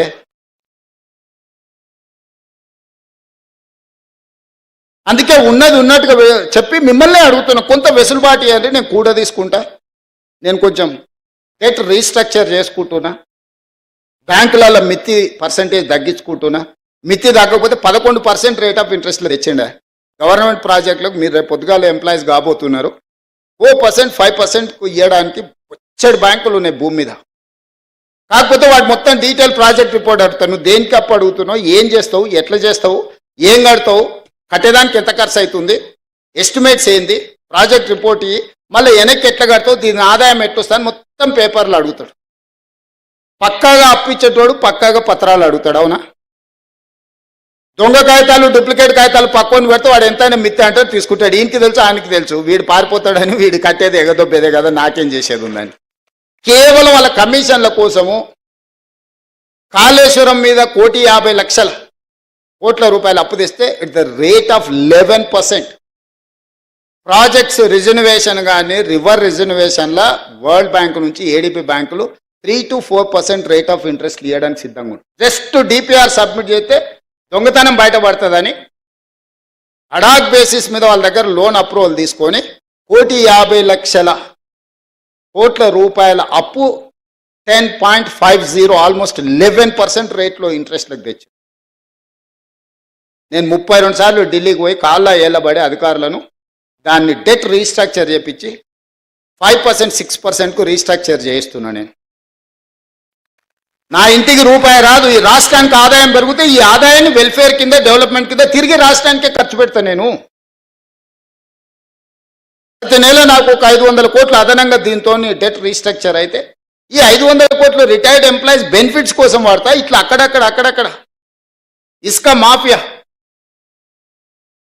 2016-17 600-700 కోట్లు ఉన్న ఇన్కమ్ ఇసుక 2025లో కూడా సేమ్ అదే ఉంది, 600-650. మనం నెల కింద నాకు కోపం వచ్చి ఏందా దీని కథ తెలుద్దాం అసలు దంచురాని దంచిపిస్తే అంతకుముందు 1.5 వచ్చేది పర్ డే, 1.5 యావరేజ్గా. నేను దంచడం మొదలుపెట్టినాక ఎగ్దాం 3.5 కోట్ల నుంచి 4 కోట్లకు పోయింది. రోజుకు 2.5-3 కోట్ల ఆదాయం పెరిగింది. ఒక్క సంవత్సరానికి 2 కోట్ల యావరేజ్ చేసుకుని 700 కోట్లు. 10 ఏళ్ళల్లో 7,000 కోట్లు ఇసుకలో వీళ్ళు దోపిడీకి పాల్పడ్డారు. ఇసుక మాఫియా వీళ్ళు. మీరు పంచాయతీరాజ్ అండ్ మున్సిపల్ శాఖలో పనిచేస్తున్నారు, రేపటి నుంచి మీకు తెలుస్తుంది. ఎందుకు ఈ వివరాలు చెప్తున్నా అంటే నేను చెప్పిన మా అధికారులు గ్రామ పంచాయతీ నుంచి DTCP director town country planning ఎక్కడ పర్మిషన్ వచ్చినా ఆన్లైన్ యాప్లో అప్లోడ్ చేయండి. ఎంత స్టీల్ కావాలి, ఎంత సిమెంట్ కావాలి, ఎంత ఇసుక కావాలి, ఏడగొన్నాడు లెక్క దీపి. ట్యాక్స్ ఎక్కడ పోతుంది, ఆటోమేటిక్ వచ్చి ఖాతాలో పడుతుంది. దొంగతనాన్ని మనం సాంకేతిక నైపుణ్యంతో నిరోధిస్తే లెక్క పక్కాగా తెలుస్తుంది. అందుకే దాన్ని కూడా సెంట్రలైజ్ చేయమని చెప్పిన. మైనింగ్ వాళ్ళను, మున్సిపల్ వాళ్ళను, పంచాయతీరాజ్ శాఖ వాళ్ళని అనుమతులు ఇచ్చేటోళ్లకు ఈ మెటీరియల్ ఎక్కడి నుంచి రావాలి. నేను మా వాళ్ళని లెక్కలు అడితే ఇంతకంటే పెరగదు సార్ అన్నారు. అవునా, అట్లనా రాండి కూర్చోండి. నేను ప్రిన్సిపల్ సెక్రటరీ ఐఏఎస్లు వాళ్ళంటే పెద్ద పెద్ద చదువులు చదువుకున్న వాళ్ళు, మనకు చదువు లేదు. కానీ నేను ఒక లెక్క చెప్పిన, రాష్ట్రంలో స్టీల్ ఎంత అమ్ముడు పోయింది, సిమెంట్ ఎంత అమ్ముడు పోయిందో లెక్క తీయరి. ఆ స్టీలు ఆ సిమెంట్ ప్రకారం ప్రపోర్షనేట్గా ఇసుక ఎంత అవసరం ఉంటుందో లెక్క తీయరి. ఎందుకంటే స్టీలు సిమెంట్ జిఎస్టీ లెక్క ఉంటుంది కదా. ఆ సేల్స్ అన్ని క్యాలిక్యులేట్ చేయించిన. వాళ్ళకి అర్థం కాలే ఎందుకు చేయిస్తున్నాం. ఇసుక ఎంత అవసరం అవుతుందో 4 కోట్ల మెట్రిక్ టన్నుల ఇసుక అవసరమవుతుందని లెక్క తేలేదు. నేను అడిగిన రోబో శాండ్ 1 కోటి మెట్రిక్ టన్నులు తీసేవా 25%. 3 కోట్ల మెట్రిక్ టన్నులు సంవత్సరానికి ఇసుక అవసరం ఉంది. ఈ రోజు ఎంత అమ్ముతున్నాం అంటే 1,25,00,000 అమ్ముతున్నాం అన్నాడు. అంటే 1,75,00,000 మెట్రిక్ టన్నుల ఇసుక దొంగతనం జరుగుతుంది. దొంగలు దొంగిలించి వీళ్ళకి అమ్ముకుంటారు. ఇసుక లేకుండా స్టీల్ సిమెంట్ వాడగలమా, నిర్మాణాలు చేయగలమా? అంటే ఏదో ఒక రూపంలో ఇసుక వాళ్ళ దగ్గరకు పోతుంది కదా. ప్రభుత్వ ఖజానాకు రూపాయి రాకుండా ప్రభుత్వ లెక్కకు దొరకకుండా పోతుంది. కాబట్టి నాకు ఇవన్నీ తెలియదు. 4 కోట్ల మెట్రిక్ టన్నుల ఇసుక ప్రభుత్వ లెక్కలోకి రావాల్సిందే. మీరు ఏం చేస్తారో నాకు తెలియదు. ఎవరినైనా లోపలేయండి, నాకు లెక్క దొరకాల్సిందే అని చెప్పిన. ఒక్క దెబ్బకు రోజుకి ఇప్పుడు 1,00,000 మెట్రిక్ టన్నులకు పెరిగింది. అంతకుముందు 30,000, 35,000 అమ్ముడు పోయేది. ఇప్పుడు రియల్ ఎస్టేట్ బిల్డర్స్ ఇక్కడ కూడా క్రెడాయి వాళ్ళందరూ వాళ్ళని పిలిచి అడగమని చెప్పిన. మీకు ఎంత కావాలో మాకు చెప్పు, మేమే డైరెక్ట్ మీకు డోర్ డెలివరీ ఇస్తామని. ఒకప్పుడు రైతు బజార్లు ఉండేటివి. నేను ఇప్పుడు హైదరాబాద్లో శాండ్ బజార్లు ఓపెన్ చేయించిన. 3 సెంటర్లు పెద్ద పెద్దది చేయించిన. గవర్నమెంటే తీసుకొచ్చి ఇసుక వస్తుంది. ఇక్కడ కావాల్సిన వాళ్ళు చక్కగా అడిగిపోయి కూరగాయలు రైతు బజార్లో కొనుక్కున్నట్టే కుటుంబాలు తక్కువ రేటుకు వస్తాయి కదా. ఇసుక అడిగిపోయి దొడ్డి ఇసుక 1,600, సన్న ఇసుక 1,800. అంతకుముందు 2,100 సన్న ఇసుక ఉండే, దొడ్డి ఇసుక 1,800 ఉండే. సన్న ఇసుక మీద 300, దొడ్డి ఇసుక మీద 200 డిస్కౌంట్ ఇచ్చి హైదరాబాద్ వరకు తీసుకొచ్చి మీరు ఆన్లైన్లో లారీ బుక్ చేసుకుంటే మీ ఇంటికానే ఇస్తాం. మీరు డైరెక్ట్ పోతే అడిగిపోయి తీసుకోవచ్చు. ఇసుక ఏడ కొనుక్కోవాలి, ఎవరిని అడగాలి? ఏ దొంగోడు అర్ధరాత్రి పూట లారీ తెచ్చిపోస్తాడో, రాత్రి అంతా మెలుకొతూ ఉండాలి, తిప్పలు పోయింది. మైనింగ్ డిపార్ట్మెంటే మీ ఇంటి దగ్గర డోర్ డెలివరీ ఇచ్చే, ఆయనను మందు డెలివరీ ఇచ్చే విధానం తెచ్చి నేను ఇసుక డెలివరీ ఇచ్చే విధానం తీసుకొచ్చిన. దీనివల్ల వినియోగదారులకు వెసులుబాటు దొరుకుతుంది, ప్రభుత్వానికి ఆదాయం పెరుగుతుంది. నేను బిల్డర్స్ అందరికీ కూడా ఈ వేదిక మీద నుంచి విజ్ఞప్తి చేస్తున్నాను, మీకు ఏం కావాలనో ఇండెంట్ ఇవ్వండి. మీరు భయపడాల్సిన అవసరం లేదు. ఎవడు కోసమో మీకు వస్తుందా రాదా అని టెన్షన్ ఎందుకు. మంచి బిజినెస్ చేసుకోండి, ట్రాన్స్పరెంట్ బిజినెస్ చేసుకోండి. చట్ట పరిధిలో చట్టపరంగా అనుమతులు తీసుకోండి, నిర్మాణాలు చేయండి, దానికి సంబంధించిన సామాగ్రి కొనుక్కోండి. కొనుక్కున్న ప్రతి రూపాయికి పన్నులు కట్టండి. మంచి పౌరులుగా తెలంగాణ రాష్ట్రం ఆదర్శంగా నిలబడదాం. ఇవన్నీ అద్భుతంగా చేసుకుందాం. రేపు జరగబోయే నిర్మాణ రంగంలో మీరు మంచి భాగస్వాములు కావాలి. ప్రభుత్వ ఉద్యోగుల గురించి, ప్రజాప్రతినిధుల గురించి 35 సంవత్సరాలు 30 ఏళ్ళు యావరేజ్గా మనం వేసుకుంటే 3 రకాలుగా ఉంటామంట. చేరిన మొదటి 10 సంవత్సరాలలో గరం ఉంటామంట. రెండో 10 సంవత్సరాలలో నరం అయిపోతామంట. మూడో 10 సంవత్సరాలలో బేషరం అవుతామంట. ఎవ్వరం మనం అట్లా కావద్దు. ఇది ఒక నానుడి మాత్రమే. ఈ నానుడి మన దరి చేరొద్దు. చేరిన గరం మనం రిటైర్ అయ్యే వరకు అట్లనే ఉండాలి. గరం నరం బేషరం అనే విధానం ఉండొద్దు. దాన్ని దర్దాపులకు రానియొద్దు బేషరం అనే విధానాన్ని. అందుకే 20 ఏళ్ళు అయినా పాలిటిక్స్లో నా టెంపర్మెంట్ నేను మార్చుకోలే. ముఖ్యమంత్రి అయింది కదా ట్రాన్స్ఫార్మ్ కావాలంటారు. ముఖ్యమంత్రి అయింది కదా ట్రాన్స్ఫార్మ్ కావాలి. అప్పుడప్పుడు ఎట్లా మాట్లాడతాడు, కొంత హుందాగా వ్యవహరించాలి కదా అని. నేను హుందాగా వ్యవహరిస్తే అర్థం చేసుకునే వాళ్ళు ఉండాలి కదా. జానారెడ్డి గారు హుందాగానే పెద్ద మనిషిలాగా వ్యవహరించిండు. కానీ కేసీఆర్ ధృతరాష్ట్ర కౌగిల్లో జానారెడ్డి గారి గౌరవాన్ని మొత్తం మంట కలిపిండు కదా కేసీఆర్. అందుకే 20 ఏళ్ళైనా 2004 టైంలో ప్రజా జీవితంలో రావాలని మొదలుపెట్టిన ప్రయాణం 2024 20 ఏళ్ళు పూర్తయింది. 20 ఏళ్ళ మొదటి రోజు నేను జడ్పీటీసీ ఉన్నప్పుడు టెంపర్మెంట్, ఈరోజు ముఖ్యమంత్రి కూడా నా టెంపర్మెంట్లో చేంజ్ లేదు, విజ్డమ్లో చేంజ్ ఉంది. ఎందుకంటే జడ్పీటీసీ ఉన్నప్పుడు జడ్పీటీసీగా వ్యవహరించిన, ఎమ్మెల్సీగా ఉన్నప్పుడు ఎమ్మెల్సీగా, ఎమ్మెల్యేగా ఉన్నప్పుడు ఎమ్మెల్యేగా, పార్లమెంట్ సభ్యుడు అయినప్పుడు దేశ స్థాయి ఇష్యూస్, పార్టీ అధ్యక్షుడు అయినప్పుడు ఒక విజ్డమ్ ఉంటుంది. చీఫ్ మినిస్టర్గా నాకు ఒక విజ్డమ్ ఉండాలి, ఈ తెలంగాణ రాష్ట్రాన్ని ఎట్లా ముందుకు తీసుకెళ్లాలని ఒక ఆలోచన ఉండాలి. విజ్డమ్లో నేను అప్గ్రేడ్ చేసుకుంటున్నా నా స్కిల్ని, అంతే తప్ప టెంపర్మెంట్ని మనం లూజ్ అవుతే మనం చేయాల్సిన న్యాయం చేయలేము. ఈరోజు ప్రభుత్వంలో రేపటి నుంచి మీరు ప్రభుత్వ ఉద్యోగులు అవుతారు, సబార్డినేట్స్ అవుతారు. అప్పుడు అంత ఫ్రీగా నేను మీతో ఇట్లా మాట్లాడలేను. రేపటి నుంచి మీరు ప్రభుత్వ ఉద్యోగ వ్యవస్థలు వచ్చినప్పుడు మీకు మీ పై అధికారులు ఉంటారు, మీకు మాకు మధ్యలో చాలా ఏమంటారు లెవెల్స్ ఉంటుంది. చేరబోయే ముందు మీ అందరితో అన్ని విషయాలు పంచుకోవాలన్న ఆలోచనతోటి బాగా పనిచేయండి. ఈ తెలంగాణను మనం నిర్మించుకొని ఒక మంచి అద్భుతమైన రాష్ట్రంగా, ఇంత గొప్ప రాష్ట్రం ఈ దేశంలో ఎక్కడా లేదు. ఈ రాష్ట్రం ఈ ప్రజల కోసం పనిచేసే అవకాశం రావడం అనేది అద్భుతమైన అవకాశం. ఇది ఉద్యోగం కాదు, ఇది ఒక భావోద్వేగం. మీరు ఎప్పుడు పనిచేసే ముందు రోజు పొద్దున లేవగానే 2 నిమిషాలు ఆలోచన చేయండి, నిన్నేమైనా తప్పులు చేసినా నేను, ఒక నిమిషం, ఇంకొక నిమిషం, ఈరోజు తప్పులు చేయకుంటే ఎట్లుండాలి. 2 నిమిషాలు ఉదయం నిద్ర లేవగానే ఆలోచన చేసుకుంటే 90% తప్పులు చేయం మనం. ఎక్కడైనా అనుకోకుంటే ఏదైనా జరిగినా కూడా దాన్ని సరిదిద్దుకోవడానికి అవకాశం ఉంటుందని తెలియజేస్తూ మనస్ఫూర్తిగా నూతన నియామకాలలో చేరబోతున్న మీ అందరికీ శుభాకాంక్షలు తెలియజేస్తూ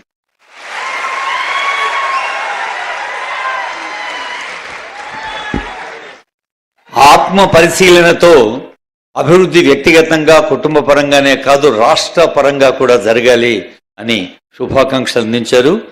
మరి క్వాలిటీ సర్వీస్తో వాల్యూ యాడిషన్ పెరగాలి అని సందేశం అందించిన గౌరవ ముఖ్యమంత్రి వర్యుల సందేశానికి హృదయపూర్వక ధన్యవాదాలతో ఇప్పుడు ఎస్పీఎం మురళీధర్ గారు ఈ ఉద్యోగార్థుల్ని ఆహ్వానిస్తారు. అందరికీ నమస్కారం. గౌరవ ముఖ్యమంత్రి చేతుల మీదుగా ఈరోజు జూనియర్ అసిస్టెంట్స్గా Panchayati Raj and rural development department నుంచి అందుకోబోతున్న వెంకటలక్ష్మి గారు, గట్టిగా చెప్పండి వెంకటలక్ష్మి గారికి.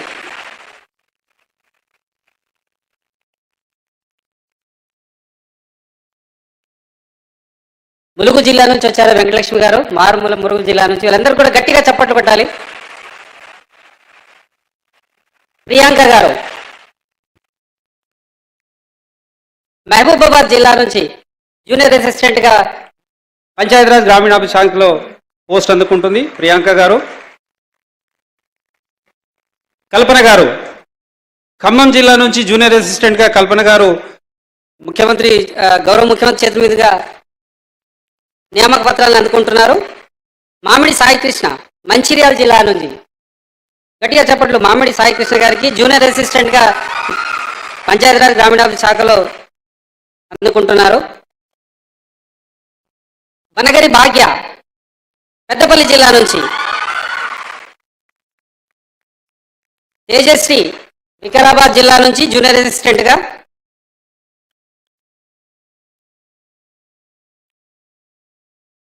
భరత్ కుమార్ మహబూబ్ నగర్ జిల్లా నుంచి జూనియర్ అసిస్టెంట్గా గౌరవ ముఖ్యమంత్రి చేతుల మీదుగా నియామక పత్రాలు అందుకుంటున్నారు. అట్లాగే లావణ్య రంగారెడ్డి జిల్లా నుంచి గౌరవ ముఖ్యమంత్రి చేతుల మీదుగా నియామక పత్రాలను అందుకుంటున్నారు. వీళ్ళందరూ కూడా గ్రామీణాభివృద్ధి పంచాయతీరాజ్ శాఖ నుంచి అందుకుంటున్నారు. ఇప్పుడు డైరెక్టర్ టౌన్ ప్లానింగ్ నుంచి వినీత్ గారు మేడ్చల్ మల్కాజిగిరి జిల్లా, సోహన్ సింగ్ గారు ఆదిలాబాద్ జిల్లా. టౌన్ ప్లానింగ్ అనగానే టౌన్ ప్లానింగ్ శాఖ నుంచి సోహన్ సింగ్ గారు ఆదిలాబాద్ నుంచి. అట్లాగే దివ్య గారు ఖమ్మం జిల్లా నుంచి,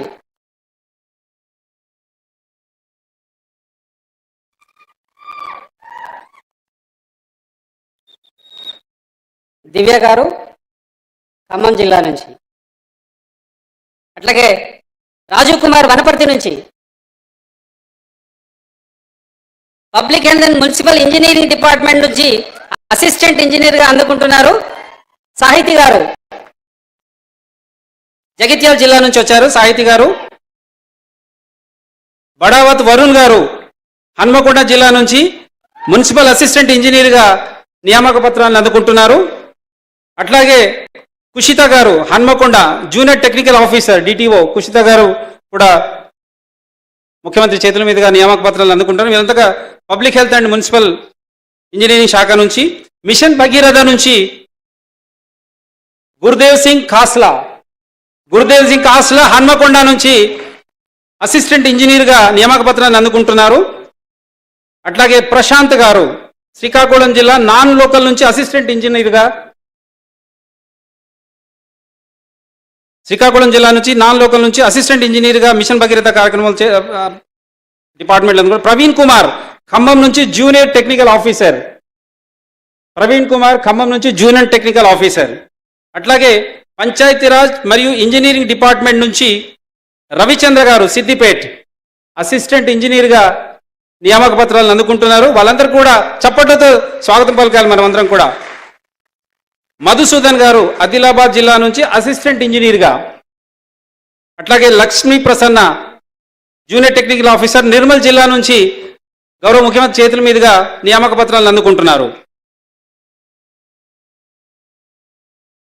మమత గారు కరీంనగర్ నుంచి జూనియర్ అసిస్టెంట్గా ముఖ్యమంత్రి చేతుల మీదుగా జూనియర్ అసిస్టెంట్గా పంచాయతీరాజ్ అండ్ రూరల్ డెవలప్మెంట్ శాఖ నుంచి మమత గారు తీసుకుంటారు. వీరందరికీ కూడా ఈ రోజు నుంచి వాళ్ళ ఒక ఉద్యోగ బాధ్యతను నిర్వర్తిస్తూ తెలంగాణ అభివృద్ధిలో భాగం పంచుకోవడానికి వీళ్ళందరూ కూడా ముందుకు వచ్చారు. Thank you sir. మిగతా వారికి అంతా కూడా మీ జిల్లా నుంచి వచ్చిన అధికారులందరూ కూడా కౌంటర్స్ ఉన్నాయి, ఒక 45 కౌంటర్స్ పెట్టాము. మీ అపాయింట్మెంట్ ఆర్డర్స్ అన్నీ కూడా చక్కగా కౌంటర్లో మీరు కౌంటర్ నుంచి మీ అపాయింట్మెంట్ ఆర్డర్స్ పొందగలరని చెప్పేసి మరొకసారి మిమ్మల్ని కోరుతా ఉన్నాను.